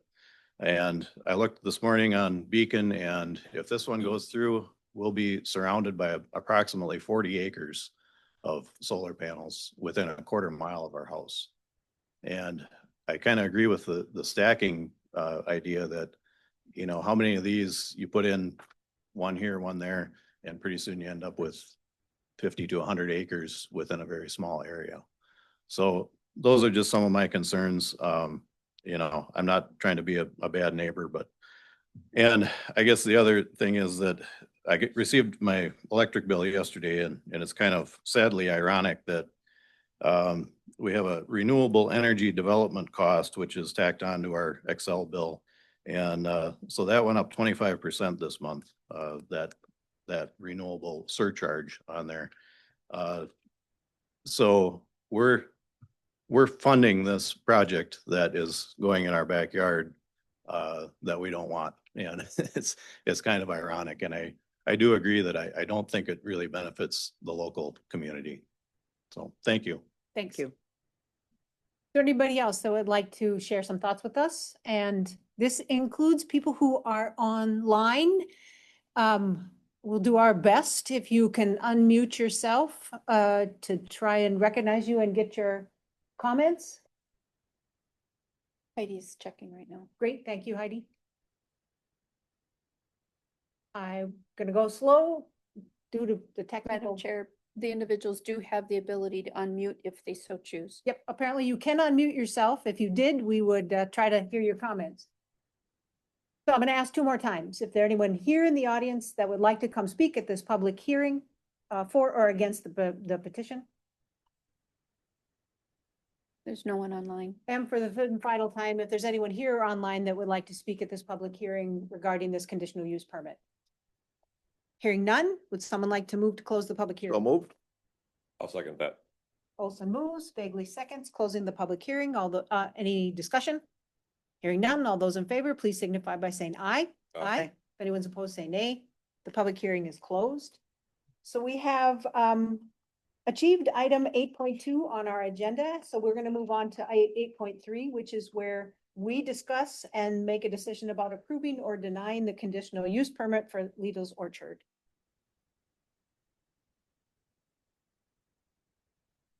Well, I'll start. I've said most of what I want to say, but we have to deal with the findings of fact. And they're not necessarily fact. There's a lot of philosophy and there's a lot of discretionary opinions in there. But with the Zinkies being the closest, and the whole idea is, yes, we've approved a number of them in the neighborhood. Is that right or wrong? But had that all come in as one application, I think the neighborhood would have been much more outspoken about our approving all these projects in a very close neighborhood. So findings of fact number 2, the use will sufficiently compatible or separated by distance or screening from adjacent land so that existing properties will not be depreciated in value and there will be no deterrence to development of vacant land. Well, there was an article, I think Mrs. Zenke sent something, and I know it was a long article and I didn't read all of it, but there are questions about depreciating value when you build these kind of, it's not just a small operation, is like somebody said, it looks more like an industrial application of our land. So that one's, you know, that is very, very questionable in my opinion. And number 3, the structure and site will have an appearance that will not have an adverse effect upon adjacent residential properties. Well, it's very close to Mr. Zenke and Ms. Zenke's property. It will, they reflect, I walk around the backside of mine some days and it's bright and it's brilliant and you can feel the intensity of it. So, and that's just a small, homeowner operation. So number 3 is will not. I can't agree that it will not. It's not, can I factually say it's 10 degrees hotter or, 20 degrees, the lumens and things like that? No, but I can't say that it will not. Again, maybe I'm a hypocrite. I've said I've been a hypocrite in the past. I will always probably be a hypocrite. But I can't support this one. I really had hoped that it would be moved further back. And again, I talked to My Energy and they were willing, but it seems like the XL Energy organization is difficult to work with. So if we could move it back further, I could consider it, but right as it sits, no, I can't consider it. Anyone else?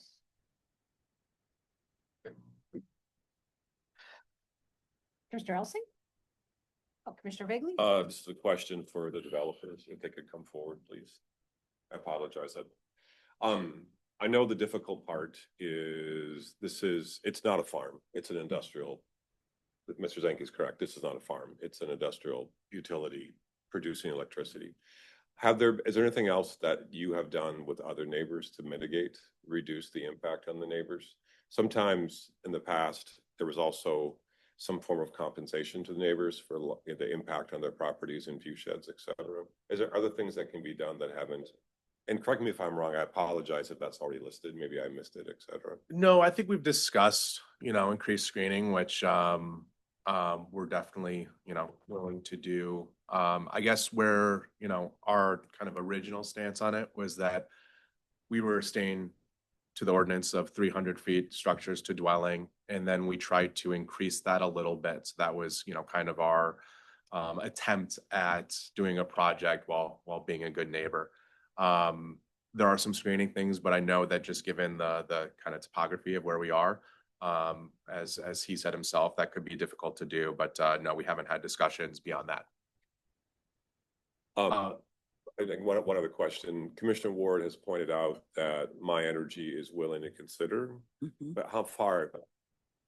I think that you had talked about in either, I forgot if it was online or the hard copy, that how far would you need to have it moved? I again, in the maps I received, they weren't real, delineated in feet and such. It was just a map that somebody had drawn. So again, that would have to be worked out with My Energy, but they were willing to to consider it. Yes. Had you talked with My Energy about this beyond, or? We have not. We have had Not. success doing this in the past, years ago.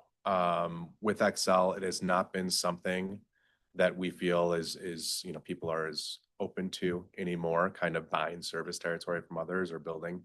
And so the direction we've kind of received from the utility Excel is just, you know, kind of keep it within the service territory. That said, we would love to move this to the west. That is, you know, better land for this type of build. I mean, we'd love to do that. It's just right now within the rules that we're operating under with Excel. It's been communicated that to us that that's not a possibility right now. But I don't know, you've had more experience. Bill doesn't want to mess with it. I would say this, would be happy to have the conversation with Excel and the other utility, include any one of you that would want to be. We would just want to know that, you know, we would do what we can, and if we can, we will, but if we can't, what we have in front of you right now meets every aspect of the ordinance. And so we've tried to keep it that way. But happy to, if you want to make that a condition that we have that conversation and at least do our best, we'll be happy to.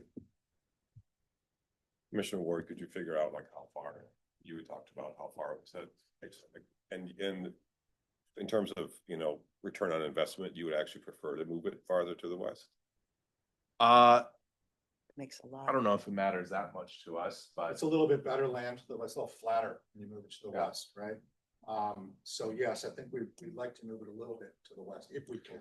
and then obviously it plays a role in the screening cost if it, you know, limits the amount of screening we need. There's I all would sorts just say of they have factors that could Brian Crambier's play a role. name now. They should make, and Mr. Crambier and I have talked about it briefly, and he indicated that actually one of the long narrow one was already over the line, but again, that line was just a general map, so maybe it wasn't. I have a question for staff.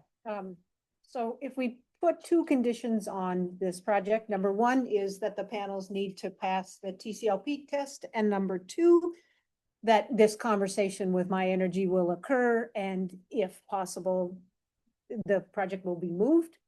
Can we do that? Sure. Yeah, absolutely. Okay. Yep. I would be open to those two conditions. One last question. I'm not sure if this is common practice in solar farms in terms of, and this is for the developers, I apologize, Lou. Do you compensate neighbors for the impact on their lands, et cetera? Is that done, or is that something that was done in the past? I know it's done. Just about everything's been done. Yeah, you know. I apologize. What I'm asking, this is for the developers. In the past with renewable energy projects, sometimes the neighbors were compensated for the impact on their land. So I was wondering if has that been discussed with the Zenkis at all? It hasn't been discussed. Just about everything that you can imagine has been done at one point in time to get a project approved. We have at times, we have not paid necessarily a compensation because, and we've done exhaustive studies. I doubt you're going to find a appraisal that says the value went down. And we can show you all kinds of that. But what we have done is even on a neighbor's property a ways away, is put a barrier that wasn't even on our parcel, but blocked that for them and accommodated them so they wouldn't be looking at it. And we'd be happy to talk about what might work. But you know, that's kind of options are open there to try and do what we can do. We think we already have by moving it down even in a greater distance than the ordinance requires. But happy to talk to whomever and see if we can't improve upon that. And just to be clear, I've not talked with the Zenkis. We've actually, though we've traded voicemails with Mr. Zenke's wife, but they've not asked me this. This is just me from prior experience. Yeah. Do you have any other contracts where you pay neighbors because of the impact on their land? We do not. Like I said, we've done other things to their land to put up screening that's not been on our property so that they wouldn't have to look at something, put it there, but we've not paid other neighbors to do that. I am sure it's been done. It's definitely been done. I'm not sure Yeah. if your company had done it. Commissioner Ward? You intrigued me. You talked about community good. Is it really good for the community and do people benefit? But Mr. Zenke said Excel Energy, he's paying a surcharge on his bill. This whole thing of low, moderate income subscribers, how would we make them come in and make community members aware? And I don't know if it's really a good deal or not. I mean, if they're really getting lower rates or not. Is there an interest for any action for them to have to pursue? They said you hire a company you indicated you hire a company to come in and. Yeah, collect that? everybody kind of does. You hire a company that comes in and that's what they do is they secure subscribers. It's their business. And like I said, in Minnesota right now, it's you get as much LMI as you can. We would estimate we'll have plus 80%. LMI subscribe, we're required. So Commerce runs this program. It's a requirement on us if we're gonna be an LMI community solar project, which is the path forward for this project. We are required to make a commitment. And I believe it is at least 80% LMI, or it's something very close to that, but I believe that's the threshold. And you're required to give a specific discount. Which can, like you said, it can vary a little bit, but the requirement is at least 10, maybe 15%. But there's the requirements there that you have to do annual auditing with Commerce to report all your subscriber information, all the discount rates, all that stuff. So it is very much tracked by Commerce. And if you are out of compliance with that, then your project's at jeopardy of being kicked out of the program and no, Sure. Well, they have to adjust the rate to send to Mr. Zanke as a non-subscriber to pay. So is your what it is. request that they advertise here No. in the XL Energy territory of Winona, because that's where it would Do happen? that. Yeah, we have Excel has a very narrow band along the river, most Yeah, of. but it's most of very the narrow. population of the county. Yeah, It- so We'll be happy to make that commitment that we will advertise for subscribers are you to aware, apply in this county. are you Winonans aware of these programs? I mean. Yes, has I it am been- aware of them, although I personally don't qualify. Okay, all right. I mean, if it's gonna be community good. Commissioner Vega? It's also difficult because Excel, I realize they're the ones that are easiest to work with all these renewable energy projects. If it's wind, if it's solar, most people prefer, because Excel was forced to do this. Long story, right? Yeah. But in the last 5 years, the county and school districts became part of these projects. I don't know if that's what you call the anchor. except- Sometimes, yes. But then Excel changed the rules in terms of what they're gonna pay us back. Does that affect this project, or is this a This different? is a new program out of Commerce. It's a completely new program. The program we're under right now started at the beginning, January 1st of 25. Okay. And it was a big change at the legislature that changed that. And just to comment on the renewable surcharge, if you look at Excel's latest report they published in front of the PUC, they love renewable energy. Okay, they were forced to do this particular program, but they're one of the biggest proponents of wind and solar in the country. They're adding 9 gigawatts of solar in Minnesota. I just saw that report come out last week. That's how they pay for it. Yep. So They were forced to do it, but now for other reasons. they had to Yep. do this Yeah. program you're talking about for sure. Yep. Yes. Right, and they ship it to all these other states that have higher rates. Yes. I just Power. provided Yeah. Commissioner Vagley a report of what people in other states pay for electricity.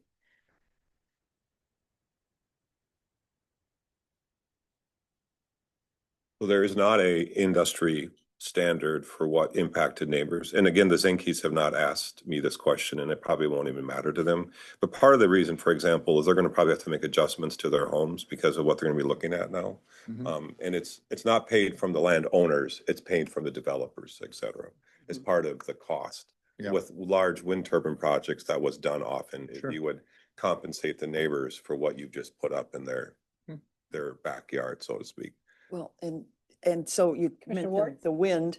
You know, I've got counties in the western that got inundated with wind, and they're making millions of dollars off a production That's a tax. ton of money. Yeah, and so Right. maybe we should put a production tax on it starting, and so that so all the But- counties. There is one already. That's the point. That was Commissioner Elsing's. point. Yeah. There is a production tax because it's bigger than 1 megawatt. But I mean, the county, it doesn't really come into our, It will. It won't be a lot. no, State Not keeps enough. most of it, unfortunately. We got- not enough. The XLs and our illustrious county attorney work for the utility companies, and how many time,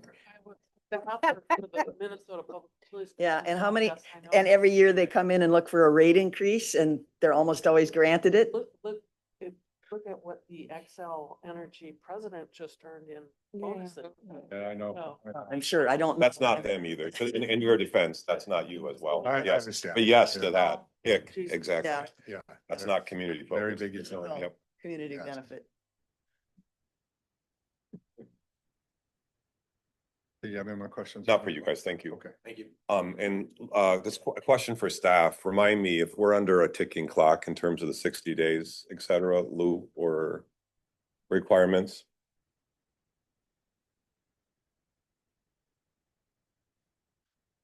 Yeah, and I think we've extended it. So you have 60 days, you can extend it another 60 days. So yeah, there's no, ultimately, we have time. I need to talk to someone planning. So what the one conversation, because I would much rather have this in larger industrial areas, not in the rural areas. I'm leaning a favor and supporting it, but I would like to have that conversation take place between the developers, not the landowners, but the developers and, I'm sorry, go. Wheelbright has some info. Please just introduce yourself, Chelsea. Absolutely. Property I'm tax. Chelsea. Yeah, she's got property tax info. Yes, I do. I'm the auditor treasurer. It was mentioned about if we retain any of that production tax. We do, the county, according to statute, does keep 20% of wind and solar production tax. It's 20%. So Yep. is the check in the mail? We've already received one. Okay, and how much was that? This particular one is wind and it's in Utica Township, but the total was the production tax was $2,363.40, and of that the county would keep $472.68. I can pass on all of the wind and solar that we sent out this And year. is if you'd that, like. while you're here, is that property commercially taxed? Some is, some isn't, right? It also has it also has parcel. Yes, there's Commercial. it has regular property tax and then wind and solar production taxes in addition. For property tax? They pay because it is, They pay property tax. but is it a commercial rate versus Um, ag rate? I would have to go check these specific parcels, but all of the wind and solar bills we send out has the parcel that they're associated with on there. So I'd have to go check. I don't know that off the top of my head. I've heard it both ways, depending on the size. So Commissioner Fegley, would you be, I hate to delay this, but would you be willing to accept a condition? I'm proposing 2 additional conditions. One of them has to do with the panels and the other one has to do with having the conversation with My Energy. Part of me wants to add a third condition in terms of a conversation, but that's also an awkward condition, is that they would have a conversation with the landowner regarding some kind of compensation. Maybe the Yankees aren't even interested in that. I'm not even sure if they would be, et cetera, because they're going to have to rearrange And their. my concern is that we are already asking them to do a bunch of things that we have not asked previous gardens to do. And it is a philosophical thing. I mean, if my neighbor in Winona puts up something in his backyard that I think is yucky and I have to look at it, I don't own that property. So I am not sure that from a legal perspective, I feel like if that's something we were going to do, we should put that in the zoning ordinance and not just make it up as we're in the middle of a hearing. I think the same thing with Commissioner Ward's conversation about the scenic byway. Fine, if that's already in our ordinance and we're asking someone to comply with it. But I think changing the rules once we're like this close to the end of the, kind of at granting the permit to then change the rules is really not fair. Mr. Olson. Just a question for the developer, and you're okay with those 2 extra points? Yes. That were brought up? I'm okay with having the conversation with the With neighbor that too. said, I will make a motion to adopt the findings of facts and approve the conditional use permit With the additional condition. with the additional conditions as mentioned. And the conversation, what's the second one? Oh, the panels being tested or To the then The have the it- toxicity? Test, and then Toxicity. that they Have have the the discussion. conversation with Mr. Cramber of My Energy about potentially moving the. Okay, question on your toxicity of the panels. What does it have to come? I don't know what that test is. Does it have to come in as being non-toxic or Yeah. what? Is there a ranking or? Maybe Ross is probably more familiar. I looked at what it was last night. It Okay. tests a whole lot of different chemicals. And it tests it for leaching. Yeah, there can be, you can be testing for toxicity in multiple different ways. The representations with most of the solar panels are as they sit intact and then once they're damaged. So you can have different test results based on that. So if you would be looking at what type of leaching is occurring when the panels are intact would I'm assuming that's what you're looking. So what would the condition be though? If they are a high, they They can't would use be those panels? tested by the EPA. And there probably is a fact sheet available. I couldn't find it online. I know It that- is considered proprietary by most of the manufacturers, but they are able to be obtained from the manufacturers. So I'm saying I want one that passes that test. I know that. So they may have to use different kinds of panels is what you're Yeah, saying? because Okay. they're going to commit to using one that passes that test. that it won't. Okay, no, okay. Just a point of order. I can second a motion and then vote against it. Is that fair to say? Again, Yeah. Okay, I'll second the motion for discussion to get it on the table. Then I'm gonna say two things and they're gonna be contradictory. Commissioner Ward in the past has said, if you want a view, you should buy the view, right? At the same time, this isn't, the suggestion of compensating neighbors for the impact is not making it up out of thin air. This is a industry, this has been the case for 20 years. Is these larger now, is 1.5 considered large? I think it is. They do compensate neighbors for the impacts on their land. It's not large compensation, but it's something. So who does? the developers, it's part of what you, They do right now? Is that what you're Yes. asserting? and You have some examples of this? I could provide examples. I Okay. mean, is it fair to say it's an industry, it's done in the industry? They do compensate neighbors. So, She's shaking. We have never. Please come to the podium. but is it fair to say that others do it? I would probably say it's fair to say others do it, mostly in the wind industry, not so much in the solar. And I'm happy to have that conversation and see if there's something we can work out there. We personally have not done that. I think I mentioned what we have done to neighbors' property is to enhance it such that it helps with their view. Thank you for that. Yeah. So that's why that's not coming out of thin air. I mean, if you need more information, I could provide it, et cetera. So is it a thing that can be resolved at this meeting today? Or are you suggesting that we need to table this? Is there a way to, there probably isn't a way to resolve it today. I'm thinking out loud. I'm thinking out loud. Mr. Zenke, are you interested in conversations? If not, don't worry, then this could be a moot point, et cetera. More plantings or visual? I would be interested in having a conversation with either the property owner or the developer.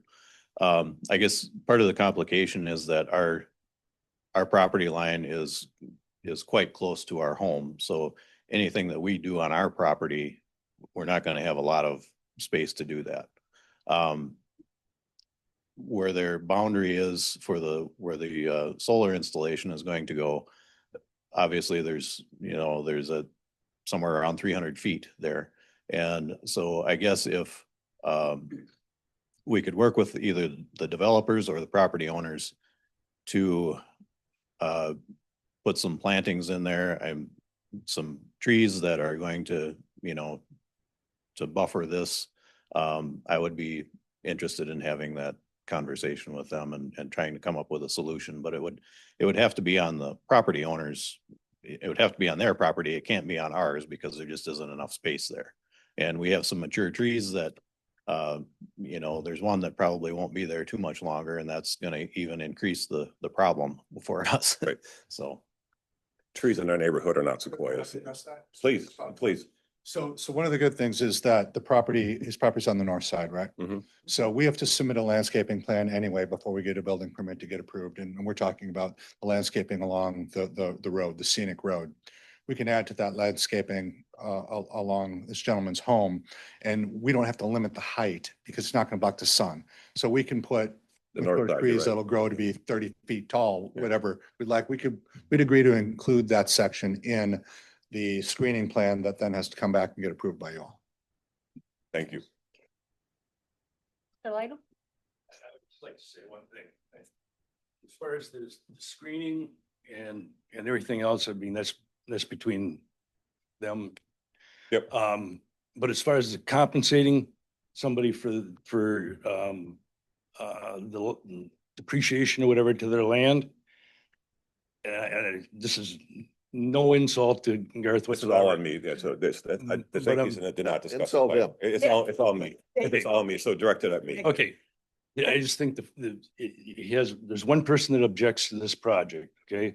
He writes the letter, he comes to the meeting, he gets compensated for it. Somehow that just doesn't seem right as a process. And I'm just pointing that out to the board for future consideration of a CPU.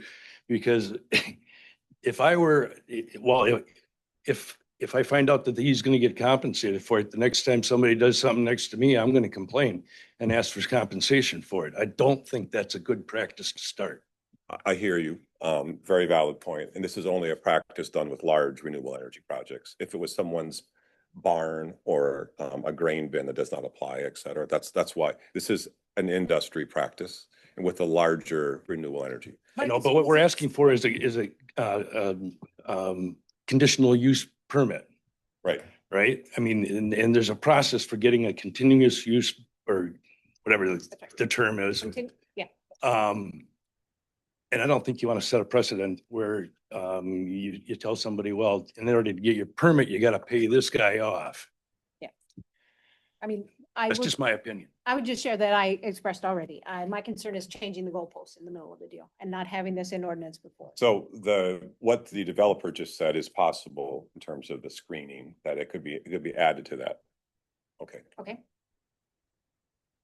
Commissioner Ward? With your comment of not changing the rules, which I totally understand, but I think with the comp plan discussion and future, I think we definitely need to look at particular areas within Winona County of changing. And I think having been a member of the planning commission and this board for many years, I failed.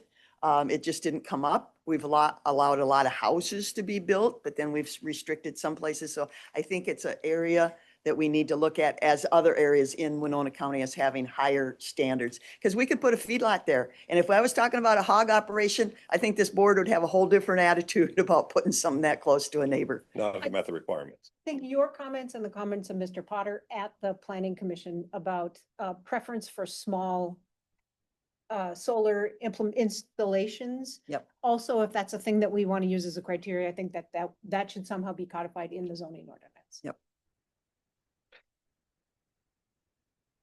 Any further discussion? So there is a motion on the table, made by Commissioner Olson, seconded by Commissioner Vagley, to approve the conditional use permit for Lytle's Orchard with some additional conditions. Is there any further discussion? We didn't address the bond. We've got it locked in at 50 is the board. That is a condition. Is the board okay with that?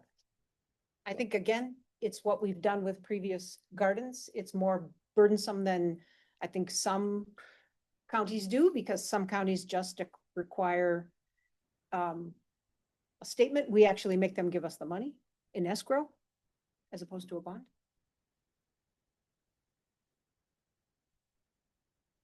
Mr. Elsing. This is, if you want to continue that conversation, I guess this is just my thoughts in this whole situation. This is a tough area for me. I'll abstain from the vote if you're going to take a vote, only simply because I want to talk to some of the other planning commission boards and or members to try to get a better idea of why there was opposition or support for this. This is not a personal thing to any of our residents here in Winona County. The bigger question that I have is we've set a precedent, I think, a little bit on a runaway train. And I go back to the original scope of what these were supposed to be, and was the idea to allow a commercialized sector to come in and find legal ways to do this, loopholes, whatever, however you want to look at it, to take rural land and really industrialize it, especially without adjusting the tax base. I just looked up the two wind towers on Creaser's farm, and they're still listed as agriculture. They're not listed as commercial. This property is listed as agriculture. It's not listed as commercial. There is a commercial sector, but it's R3. It's not commercial land, so it's still considered agriculture. So really, this is a sleight of hand that does not generate a tax base to building very expensive projects, unless they meet some sort of minimum criteria now, which is anything over 1 megawatt. I don't know if this was ever the idea for these. And again, I want people to be able to do what they need to be able to do on their land. So the smartest thing I can say is that I don't have all the answers, but I would like to talk to, reading this coming up in the packet. I wanted to go through this. I saw it was on the agenda that we were going to potentially make a decision today, but I kind of from the very get-go said unless there's something glaring that I'm not seeing, I would have a hard time making a decision until I talk to some of the planning members. I respect their opinion. That's why we put them in that position. And so I kind of want to get some more information. So my bigger fear is that we are setting precedent for a runaway train that I'm not sure down the road we're going to be able to shut that thing off. And so it's very difficult for me to vote for or against something because this could come into a very sensitive area coming up. And that's much more sensitive than what this is. And all of a sudden we're forced to push this through because of precedent we've set in other locations based on subjective measures. That's the problem. I don't think we've got a system put into place that truly defines some of these findings of facts beyond speculation. And it's opinion based and to a certain extent. So again, we go back to what Commissioner Myers said, can we look at what the scope of solar systems in our county look like? And are we going to allow them to be an industrialized process? Or are we going to allow them to be, a homeowner type process? A lot of these are out there. My brother has a small solar system. My friend owns a solar business. I'm not against solar. That's not the point. The point is I'm not sure we have a real defined system to deal with these scenarios. So I want to go back and for me personally, I want to go back and talk to some of the planning commission. So obviously I can't stop a vote, but I am going to abstain.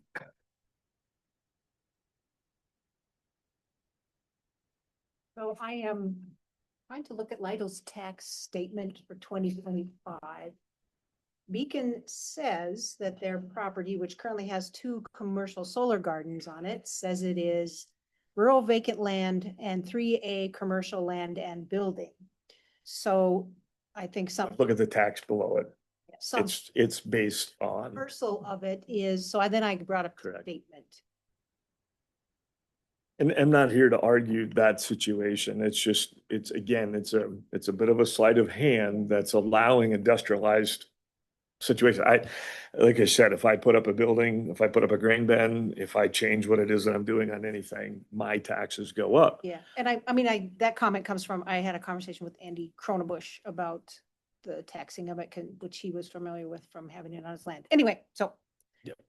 Any further discussion? So right here, zoning description, agriculture resource conservation. That is the zoning's official legal zoning description of that property for Lidl's Orchard. Right. It might have a commercial land building, but it is zoned as agriculture. So the property classification on the tax statement says agricultural, non-HSTD, whatever that stands for.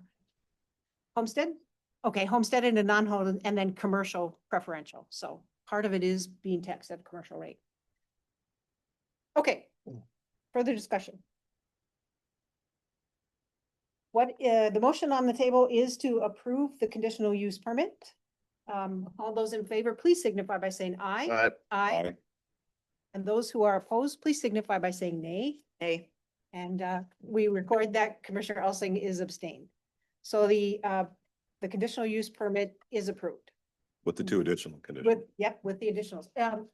Do I need to read any statement like they do at the planning commission meetings? No, it's in the record. I don't think so. It's in the verbiage, I think, isn't it?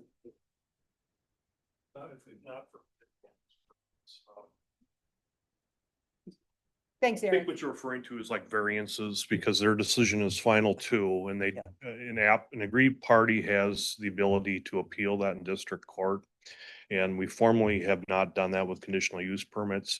However, there is a mechanism or a vehicle for an agreed party or parties to challenge that in district court as well. Okay. Thank you. Thanks, everybody. Appreciate it. Thank you for everyone's time. Right. All right.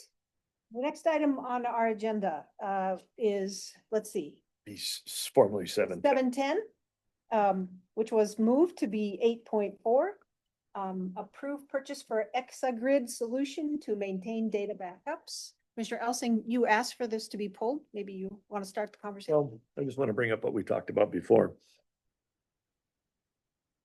I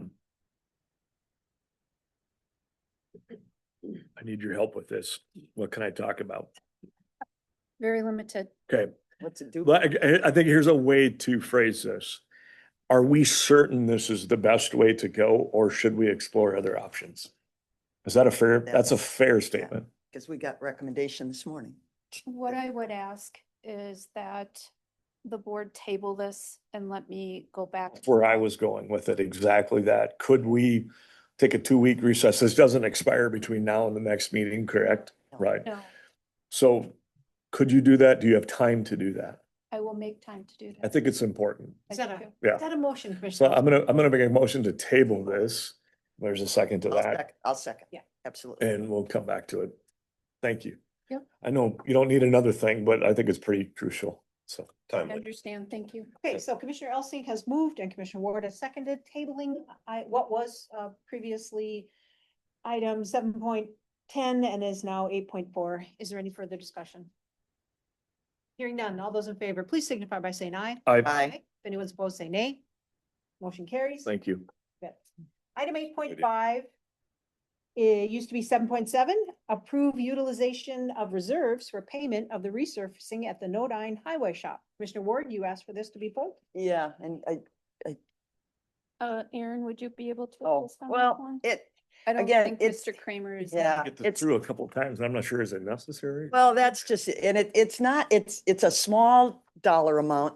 But when I drive over my roads in my neighborhood and they're falling apart and I'm contemplating fixing up a parking lot by a highway shop, my constituents should hang me.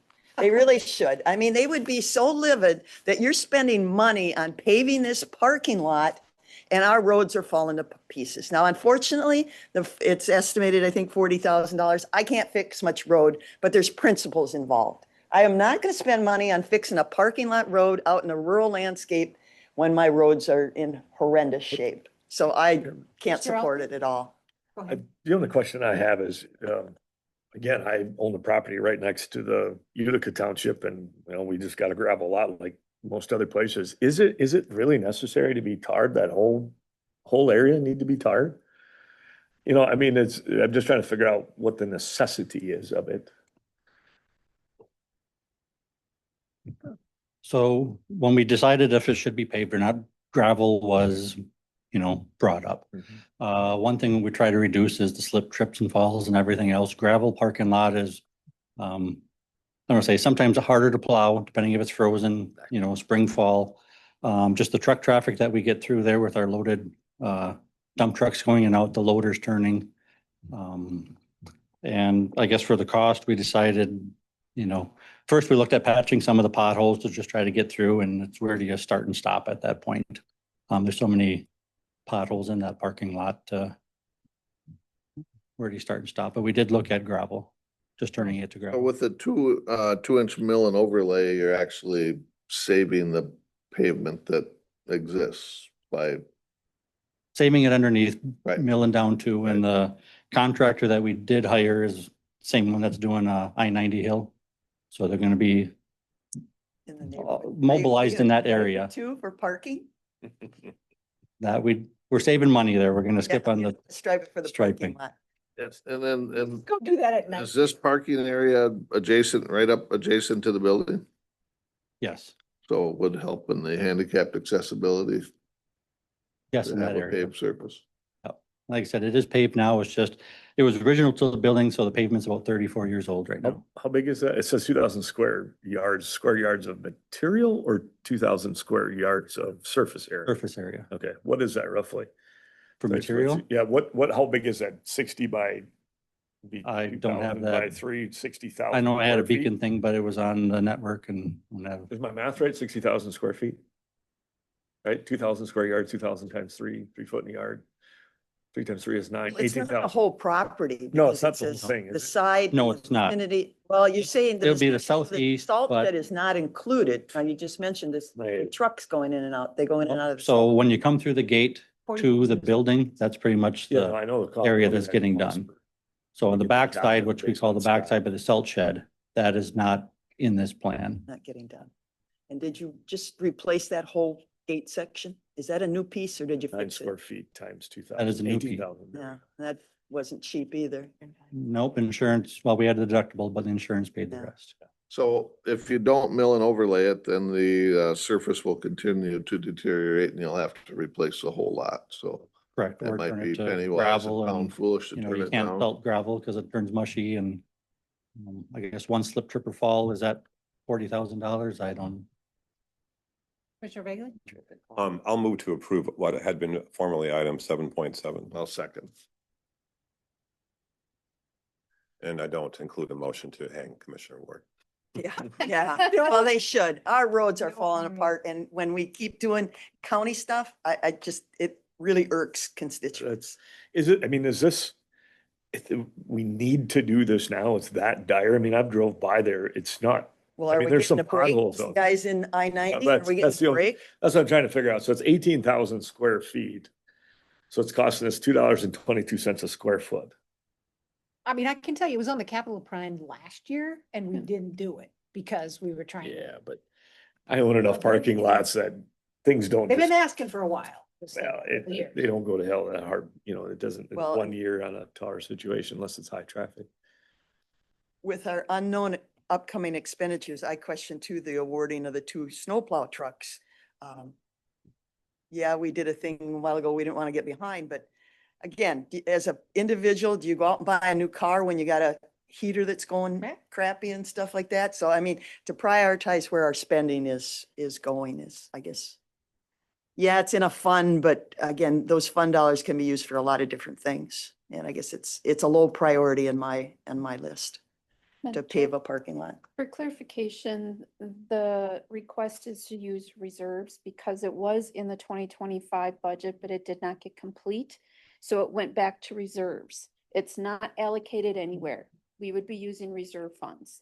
So Still- just for It's clarification. still taxpayer dollars. and it I can be- understand, but I it just can be wanted to be used- clear about what was really being requested. But part of the reason that it's on the agenda is that you had said anytime you spend reserves now, You have to she will come. bring it to us so that we'll get to have this conversation, but. Yep. We, So if the contractor didn't have family illness in the family, the project would have been completed last year and we wouldn't even be here. Because it was We get approved in the rate budget. because they're working on I-90. Yes, How much? we're actually getting, I don't know what the dollar amount was, but we're getting actually more surface area, a better project or a But are they better using- product. Are they using our property to store some of their stuff? Seems They're like gonna there put was a, extra. they're gonna put a job trailer on our parking lot. Yeah, so that might. trying to chew up get a some reduction. blacktop. Is Yeah, that what you're well, trying for? you put a trailer and if they drop it wrong or they don't hook it up right, have you ever seen a tongue tear out a chunk of concrete and such? Blacktop?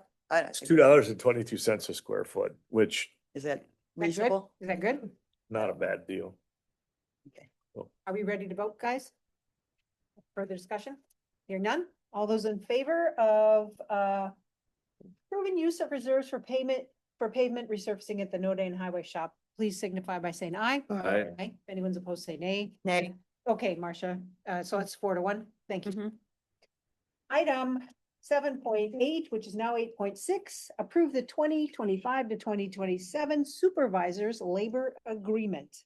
Commissioner Ward. And Todd is here and I know he sent me a bunch of emails and everything. There was, just so people realize, there were a number of market adjustments and then cost of living and grids. So one thing I would like in any, and I'm just one, but in any future contracts, I would guess I would like to know what the dollar impact is of that contract. You know, we use a percentage. Oh, it's a 3%, but do we really realize how much 3% is? Yep. And it just gives me a better, I guess it gives me a worse feeling the more money I'm spending.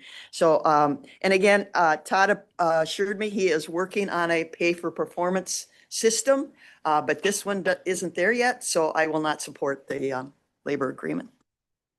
Motion to approve? I'll second that. Commissioner Olson moves, Commissioner Vagley seconds approval of the 25 to 27 supervisors labor agreement. Do we have any more discussion? Commissioner Elsing? Yep, I'm getting behind this whole pay for performance deal. I think we need to, as we see rising expenses, so I won't support it until that comes into play too. Any others? Hearing none, all those in favor, please signify by saying aye. Aye. And those who are opposed signify by saying nay. Nay.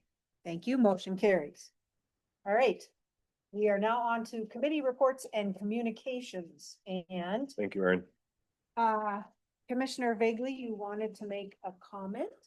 I won't say too much, but I think Commissioner Meyer, you might say more. I just want to, about this particular issue, I just want to thank, She isn't on the agenda.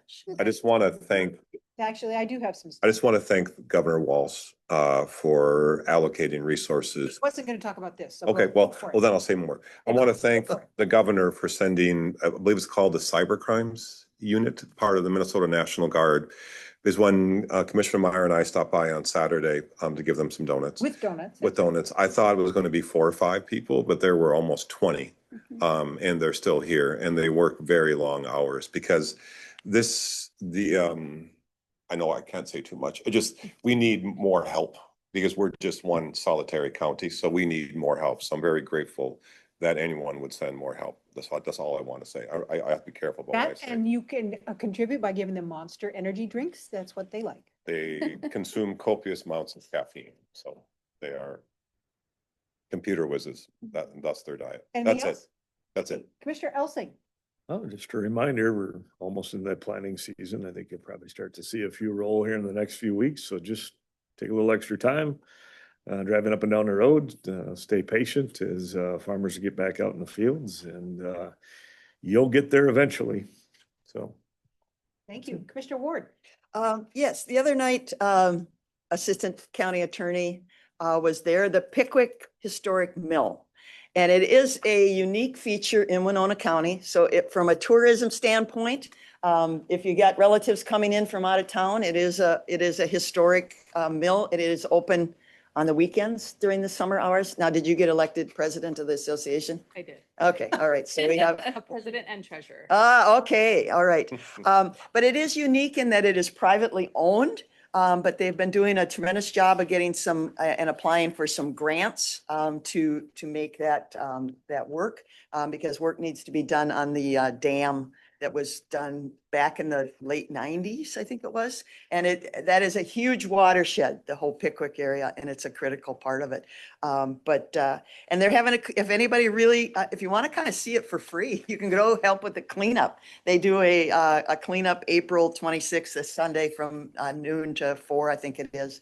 But it is a pretty landmark in Winona County. So I would suggest you take your friends, neighbors, and enemies that are visiting and take them through a tour. Thank you. Two things. The Project Finds fundraiser is on May 31st. This year it's a trip to Polynesia in your mind and with dancing. And Commissioner Vagley and I are going to be sponsoring a table. And there are 6 seats at a table. So if anyone else is interested in joining us in sponsoring this table and coming to the dinner, let me know.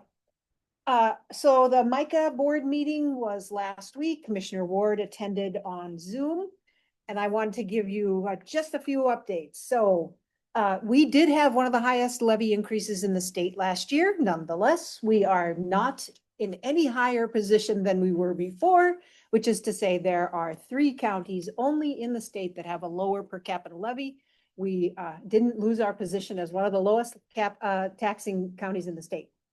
The governor's budget came out and he is proposing a backfill on line 50 of his budget for the $800,000 that SNAP benefits and administration are going to cost us as a result of HR 1. I did reach out to our local delegation. Representative Rapinski told me that he will support this funding. He also told me he will support the other 2 things I'm going to tell you. We got kind of a backstory on a revision to the act, and it did move out of committee, but it is apparently not dead. It has bipartisan support and it has bills in both houses. There was some kind of partisan bickering about what was going to be in the bill. So I think there is still hope that we will get some relief for that unfunded mandate. The committee that's looking for the 75 million in savings in Health and Human Services is now working with lawyers in the Senate to craft the language to move that forward. And if that happens, that would be great, because potentially that won't be shifted onto us. And I think that's it. Actually, Commissioner, can I see that Miss Anderson, right? Correct. I just want to thank her again for what she did and for coming down. Because people need to have trust in government. So we need to have that kind of oversight and review at the county level, the state level, because Minnesota does have a problem with fraud. That needs to be said loud and clear. We also have a problem at the federal level. And that's why we should not be firing inspector generals, which we do too often, is fire inspector generals who are our quality control people. But and also the audience mentioned that they couldn't hear me. Maybe it was just me. Ross, if it's okay, can you hear me okay now? Can you hear Commissioner Meyer okay? Okay, so I just want to make sure if maybe it was just the fact that I had it too far away to make sure people could hear us. We have dead spots because people do routinely complain about this room, so. Okay, I think people tune you out. Oh, fair enough, fair enough. hanging Commissioner Ward, they're tuning. Yeah. Okay, Teenagers every day. is anyone interested in adjourning? Yes. Second. Okay, I'm gonna give it to Commissioner Ward. So Commissioner Elsing moves, Commissioner Ward seconds, adjournment of this meeting. Any discussion? Hearing none, all those in favor, please signify by saying aye. Aye. We are adjourned. Take 5. Have a break, yeah, but we do have to keep working. Yes. We have a budget working session, which. And committee of the board. Committee of the board. Oh, yeah, committee of the board for. And then what? we And have- there is another meeting scheduled in here at noon. Oh, and then we got highway at 1:30. At 1:30. What's the additional meeting? That is with a different group. Okay. Yeah, thank Yeah. goodness. But I had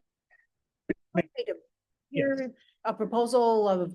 We'll just just kind of a quick background. Yeah, this is The, Dunsmore for the. yes, Russ Dunsmore, Planning and Rural Services Director. The Parks and Environment Committee had been working to update their mission statements and operational guidelines. The Parks and Environment Committee did come out of the Solid Waste Advisory Committee. It's been about 15 years now since since its operating guidelines had been established. So they were interested in reworking some of the language. So we just wanted to bring that before you here.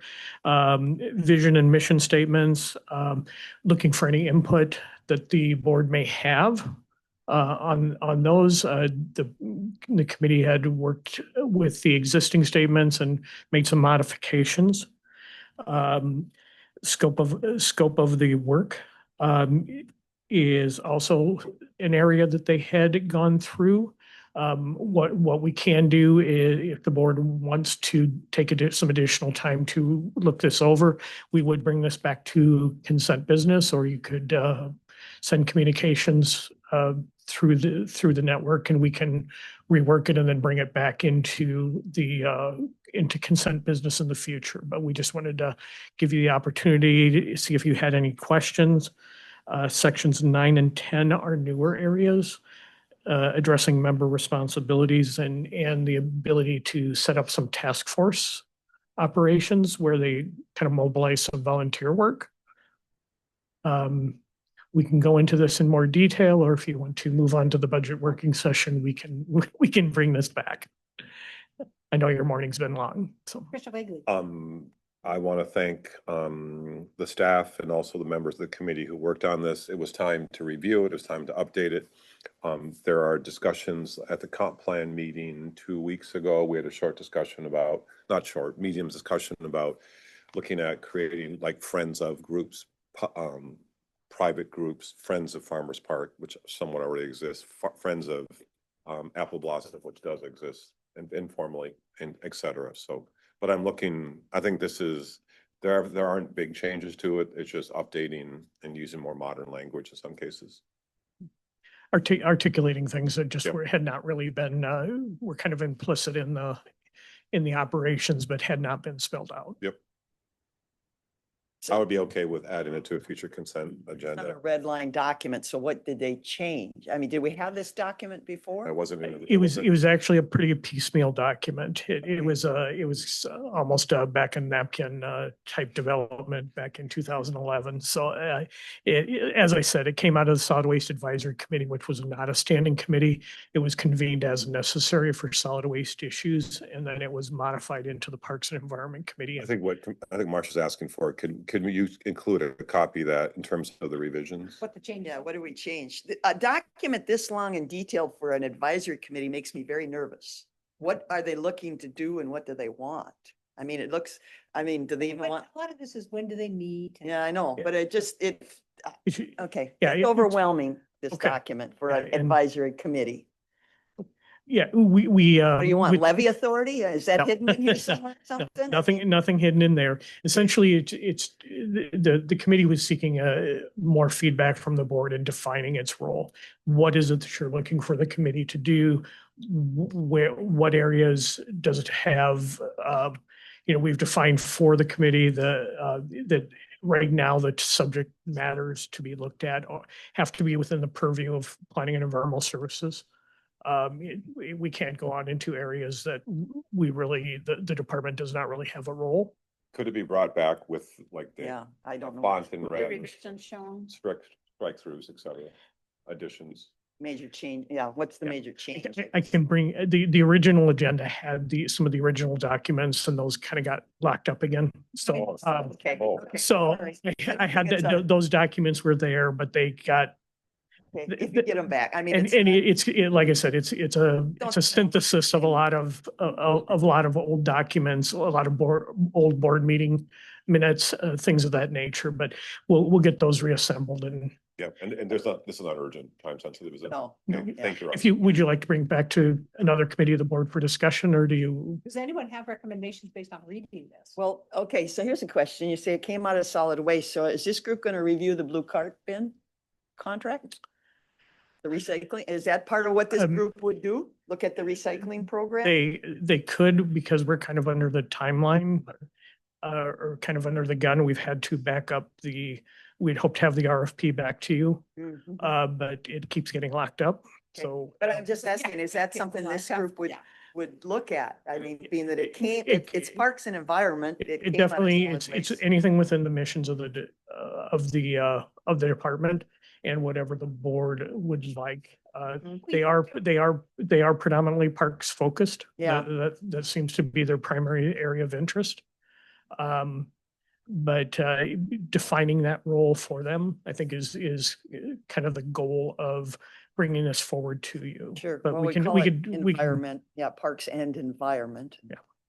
Okay. Should we All put right. it on a future So consent bring it item? A future meeting when we Yeah. can give a little more specifics to you. Thank you, Ross. Thank you, Ross. Thank you. Okay, committee of the board has no further business.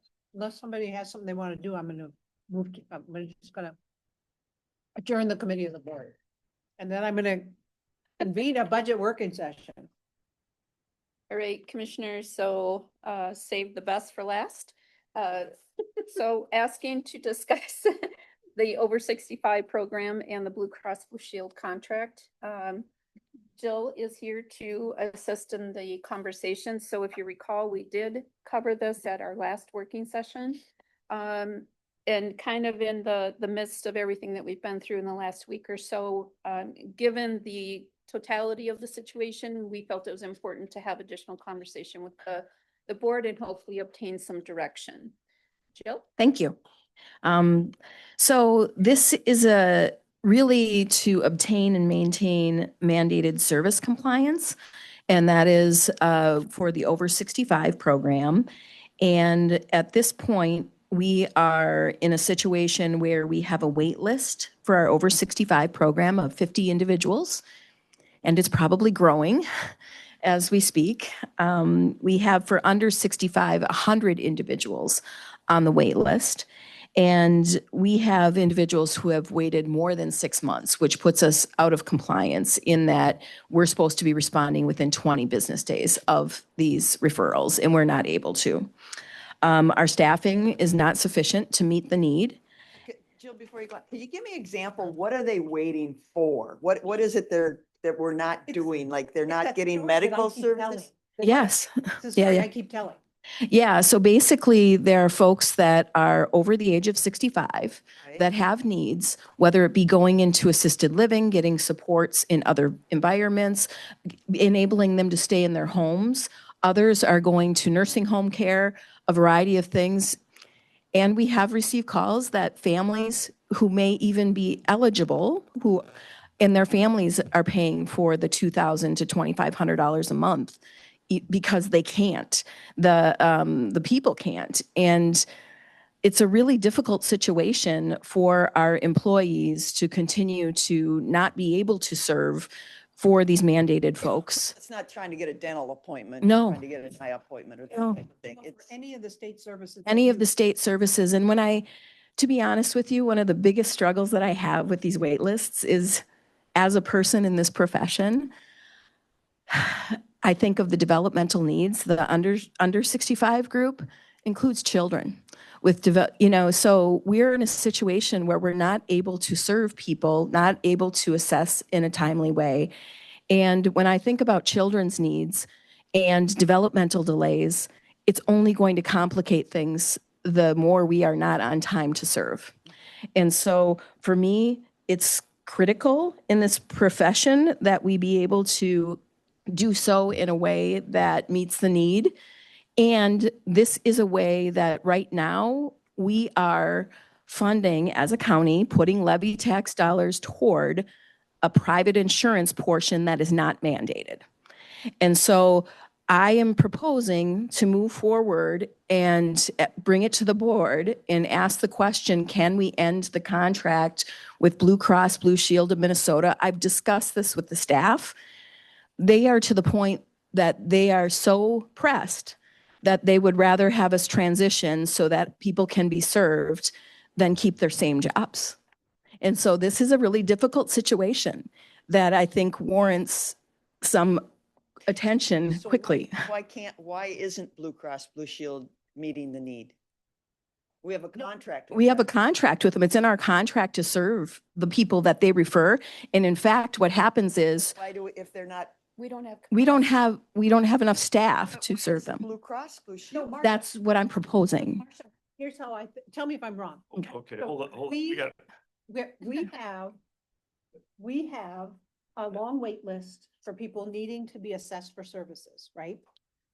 And in order to fix that, the suggestion is that we need to hire 2 or 3 additional. Right, we do it people. in-house. We take it No, back in-house. Wait, instead of that, to pay for, rather than just hiring 2 new people to meet that need, staff is proposing that we drop doing casework for Blue Cross Blue Shield and use the savings and the staff that deal with that to deal with our statutory requirements to do assessments. But why are we doing the paperwork for Blue Cross Blue Shield? Because we have a contract with them and they pay us to do so.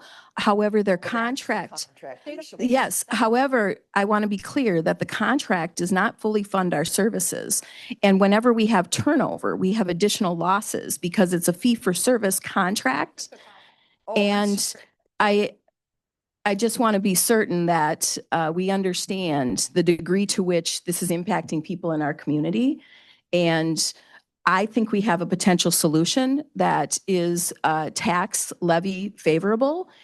However, if we don't choose to do that, we would need to hire 2 to 3 more staff in order to meet this need and this mandate. Okay, so I'm sorry, walk me through it. I'm a person who needs to go That's into what a nursing home. okay. Okay, so what? I second that motion. Second it? Well, can I lay out your options for you all? So So, what do I do? Do I come to the county yes, and you would, ask? I yes. need to go into a nursing home. Or Help Blue Cross Blue Shield refers to us and our contract says we must respond to them. So people who are with Blue Cross Blue Shield are actually getting Better service. priority Yeah. to people who are from the state of Minnesota funded services. And therefore it keeps, The customer, Blue Cross Blue Shield, they're a customer. Yeah, I can understand that. yes, I think we, Business. yes. To make money. And we're not making money on it and we are losing money. And when there's turnover on a fee for service contract, we have additional losses as a result. What I am proposing is you have a few options in front of you. Number one is we can end the Blue Cross Blue Shield contract. Well, actually, let me just walk through more slowly. The financial and staffing situation is significant. We would require 2 to 3 additional staff, so I want to make sure we understand that piece. There is also a risk of inaction, and that risk of inaction is that we would have continued noncompliance, which puts ourselves at risk and puts us in a difficult position. And then the option one, we could end the Blue Cross Blue Shield contract, which is what I would recommend. Option two is you take no action and we would continue to have losses. And every time we have to hire a new employee for this program, we have an additional 3 to 4 months of work that is not billable because of the training requirements, which results in an additional $34,565 every time we have turnover. And then option three, we can maintain the contract, but I would propose we hire 3 additional staff in order to meet the requirements and to serve people in our community. So those are the 3 options that I see before us. I prefer option one, which is ending the Blue Cross Blue Shield contract. We do have to give 130 days notice to end said contract. And so I am asking that this be moved forward to a board discussion with the proposal that you have before you. This action is absolutely necessary in order to achieve compliance, reduce financial and legal risk, stabilize staffing capacity, and ensure sustainable, timely services for vulnerable residents. So what happens? Dwayne had a question first. So this is meant to be a quick discussion. We're not going to vote on it. We're going to indicate preferences. And just to clarify, the first is your recommendation, and it's also the staff's recommendation. Yes, I've talked with them extensively. This is a crew who definitely the population is the population they would prefer to serve, but rather than be in this situation, they would rather change their jobs and know that there aren't people waiting. That's very difficult. What happens if we say no, then who do these people call? They keep calling us and we just keep putting them on a list and they keep waiting. No, that's not what I'm saying. What I'm saying is that, let's just say we get out of the contract with Oh, Blue okay. Cross Blue Shield. Yep. What happens to the people that need help? Blue Cross Blue Shield will find another provider in the community and it's their responsibility to do so. And they will have that provider provide these services. Shift the same service to somebody else, correct? Yes. Like For Blue Cross Blue Shield. in social services or something? Yes. Okay. It'll take. So they're gonna shift it to somebody else. So what is their justification for example, clearly this isn't being, if what you're saying is true, and I don't doubt that it isn't, how is this just corporate shifting of an expense, basically saying, hey, we can get rid of something? I'm sure you've petitioned them and said, hey, this doesn't even come close to covering our cost. We don't have the power to do that. I wish we could. Well, I'm not saying petition as a legal Yeah. form, but 1-800 Blue Cross, hey, by the way, the power to be, this ain't working out. No, How are you gonna do it with somebody else? Okay, what I'm saying though is that what is their response to the claim? I mean, somebody has to be making them aware that what they're paying us and the amount of work that we have to do. What is their response to that? And is it going to be the same with some other? I can attest to previous conversations with Blue Okay. Cross Blue I'm Shield. just curious what their response is. I'm not at liberty to say that on public TV. I'm just being very honest with you. But isn't the next? So what you're saying is that, thing? Commissioner Ward, can I just hold on a second? Yeah. Before we go down here. So what you're saying is that they do not have a willingness to change. They want us to do something for a certain amount of money. We can't do it, right? And they're gonna go try to find somebody else to do it. But it doesn't solve the problem. No. And do you see where I'm going? I'm gonna see you saying I'm not done yet here, so go ahead. But what? So the thing is that we previously had another vendor established, meaning we had it all worked out. We talked it through with Blue Cross and the local vendor, if you will, to transition the clients. And that would take a little over a year. And so it wasn't cutting off cold kind of thing. It was a natural progression of, having them taken over by another vendor. So what does that vendor see? I mean, if it's so blatantly obvious that the amount of revenue given and the amount of work there, this is my question. How can anybody else take this on if it's so blatantly out of control? And so with that very simple objective, if it's so far out of whack, like you say it is, and the revenues can't even come close to meeting what the demand is, first of all, why would any private sector outside of private philanthropy want to even think about doing it? Let alone if we step out, if the common perception is we are so disgruntled at the fact that we can't provide the service that we're willing to go do something else because we don't want to be part of the person that has to say, I'm sorry, we can't get to you. How does that change the people affected? I just have skepticism that anybody would want to step into this outside of private philanthropy. Do you want, let me know. Yeah, let me no, know but what, you because see I what can I'm saying? respond. I Like, can this is respond. just Let me know when you're ready. Yeah. Yeah. Go ahead. Okay. So I come from the private sector at times as well. And when you have the ability to hire staff to meet the demand, and you are able to create a culture where we can continue billing and we can have the people to meet the demand, you can have productive folks. And I did this in the private sector. We don't have the people to do it, and we don't have the ability to hire quickly, and we just don't have that. So it's like, could you hold on for a second? So it's like when you're in a medical clinic, it's fee for service. You don't have a doctor, you don't have a bill. I So, understand. I'm yes. trying to figure, and I get the, can you hold on a second comment? Yeah. This is me processing this because you know it. Yes. Ask me something about phosphorus, nitrogen interaction. Uh, I could explain it all day long to you. Understand. Thank you. And so I'm trying to understand what it is that Yeah. the dilemma is, and I'm putting it into a CEO's aspect, which Yep. is what I have to do. So I can't process so fast. So I'm trying to slow the conversation down so we can really look at what this is and try to figure it out, because the problem that I saw was, why would anybody take this on if it's so large? What sector is going to do this? And then all of a sudden it doesn't really solve the problem of people not being served. So I understand the concept now. So this is a billing problem. There's not enough staff hours to bill out. So Blue Cross Blue Shield is willing to pay. Mhm. We just, so the simple solution is one of two things: walk away and let somebody else do it. Two is add more people. And then does it become feasible and profitable if we add these other people?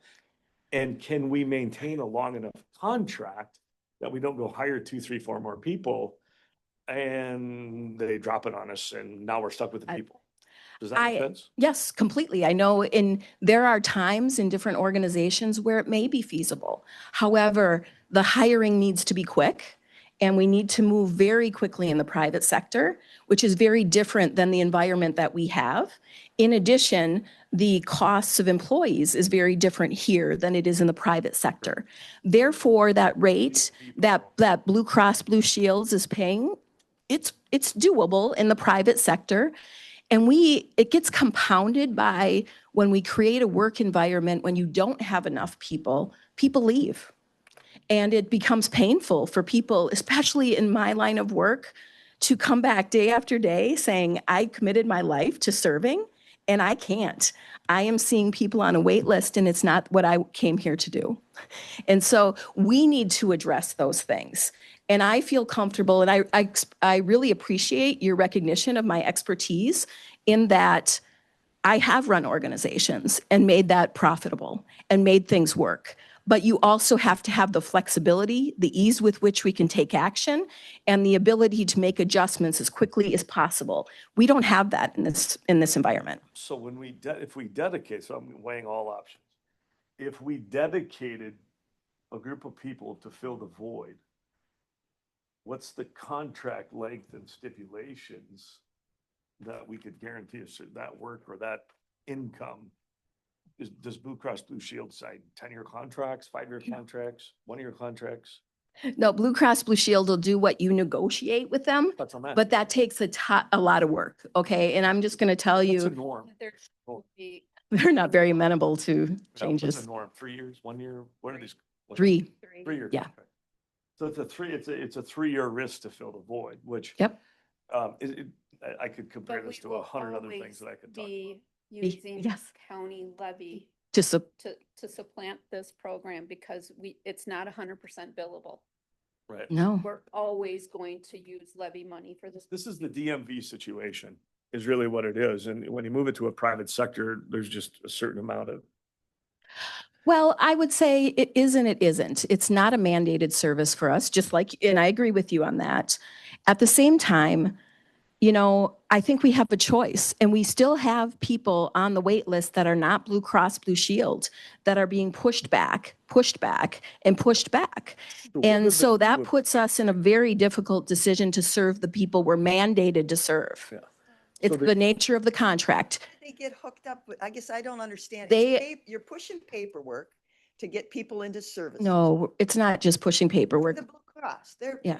So are we just analyzing the individual, what services they need, and they do some of it, and No. I'm lost here. We do the coordination of the services. We determine through assessment which services are needed by which people.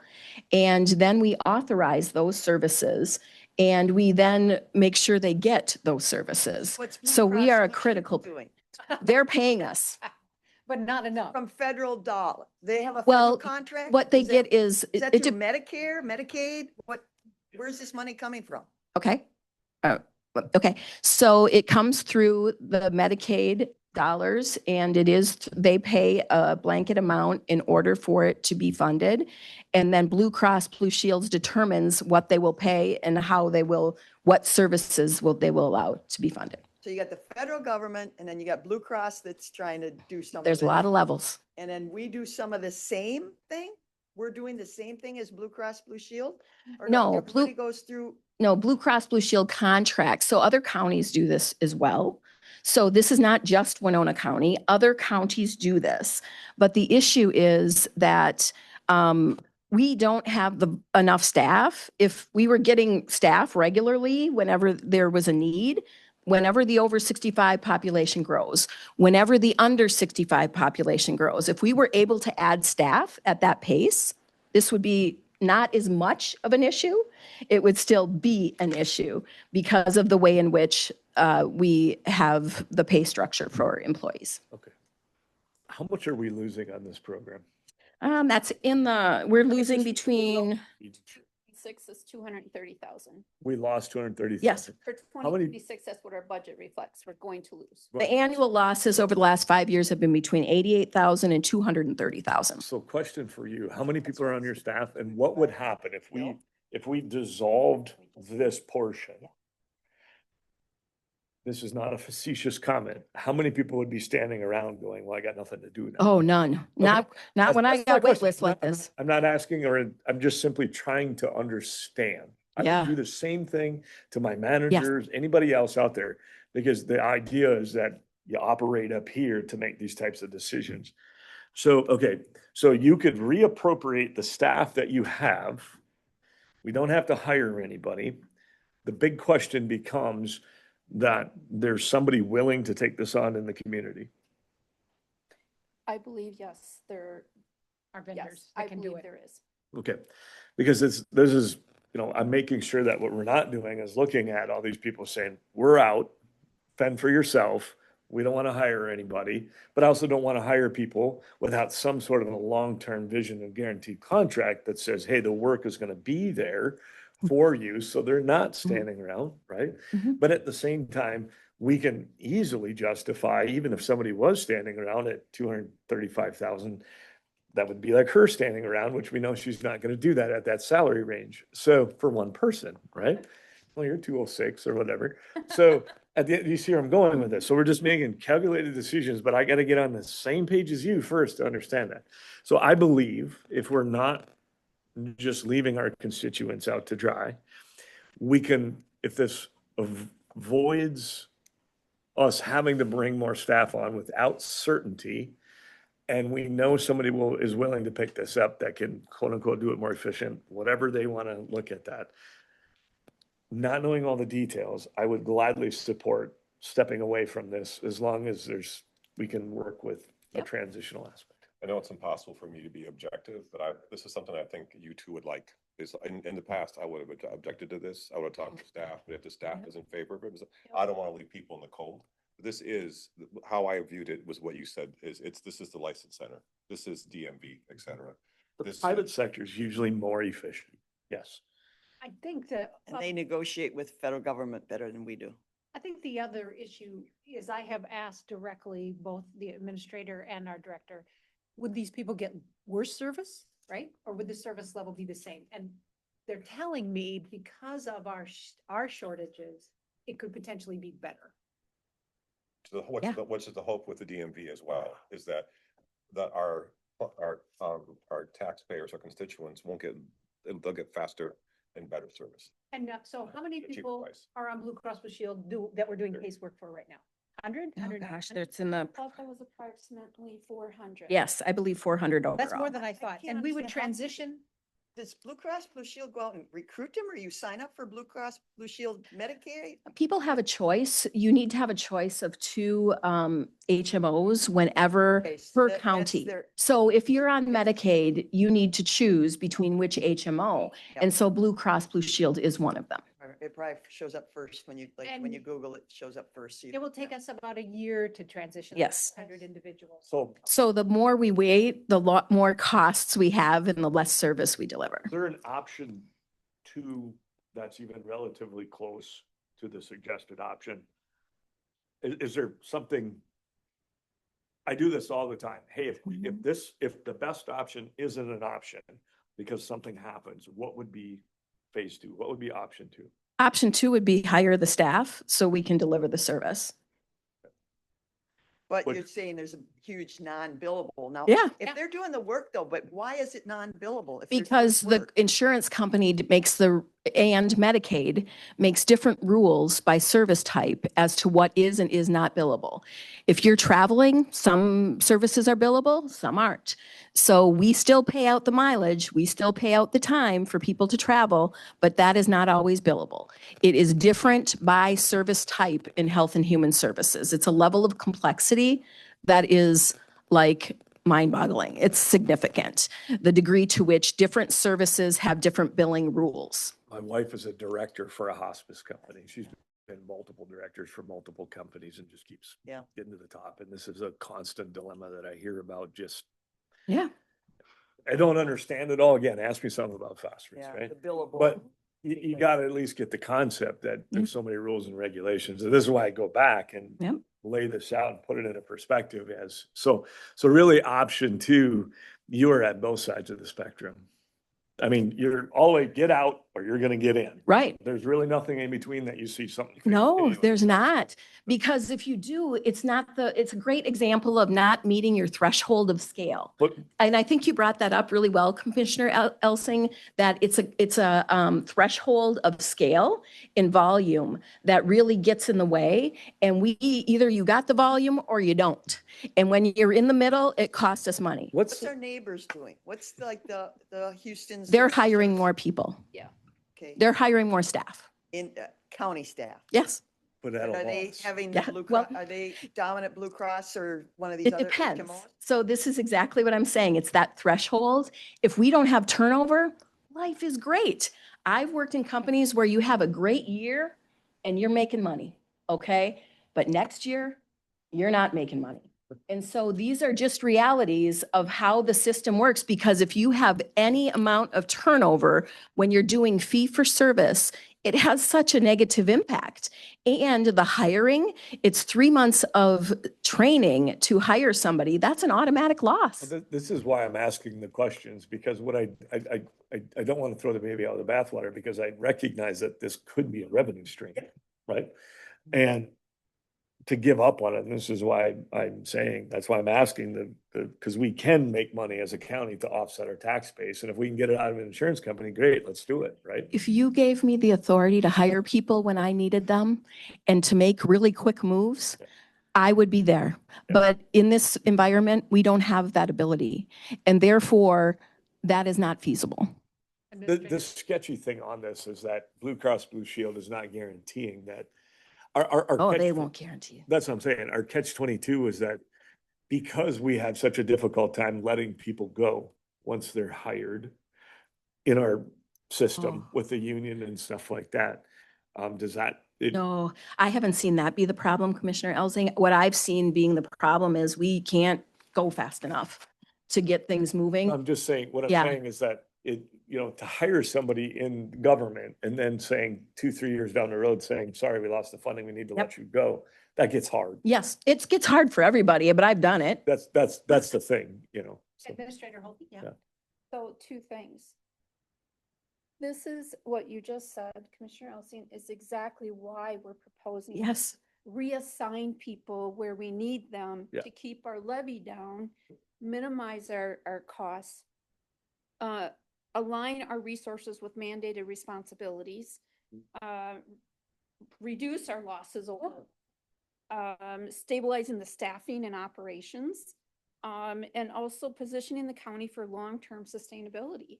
I mean, that is what you're challenging us to do. No, Right. I'm not And so- questioning any of that. I'm trying to understand what's happening. So after we make this, I would love to have a conversation with, I want to know, how do you want me to present it so that I can articulate better? Because I want to do what you need to help make these decisions, because I have to turn around and go back to a group of people who have been so mature and so willing to look at the situation for the needs of the people of this community, that I want to be able to answer them. So I am open to any feedback that you have about the process that I have followed, or any information that I have or have not shared. I will do so because I get it. We are so this is part of that whole process, is to understand this better Yep. and exactly why we're diving into Yes. some of this, because again, everybody knows their own thing, and I can say it again, ask me something about phosphorus, it's at the end of the day, this is the information that Yes. we don't get. And so to make informative decisions, these are the conversations that Yes. we have to understand it at a deeper depth, and then assess the risk. I want that. Wrap And- this up, go- could yeah. you, kind of go around and get everyone's take on it, or do you have more questions? No, I was gonna say I need to leave. Yes. I support the staff recommendation. Commissioner Elsing? Yeah, although maybe there's a different hope to that at the bottom. If this is where you guys are at, I'll go with it. I'm trying to let me know if you have ideas, because I want to think about that for next time, because I absolutely do understand your perspective, and I will work hard to share my expertise. I support the option one. I want to know more about phosphorus. No, I support option one. Well, I am not your gal.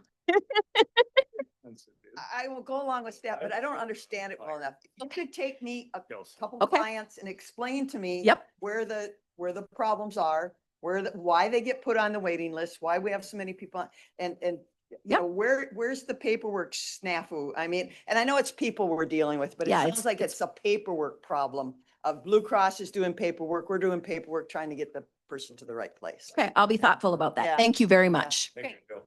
Take an extreme, Working session is adjourned. another article. Thank- Maureen, I got a question for you quick. Okay, if it can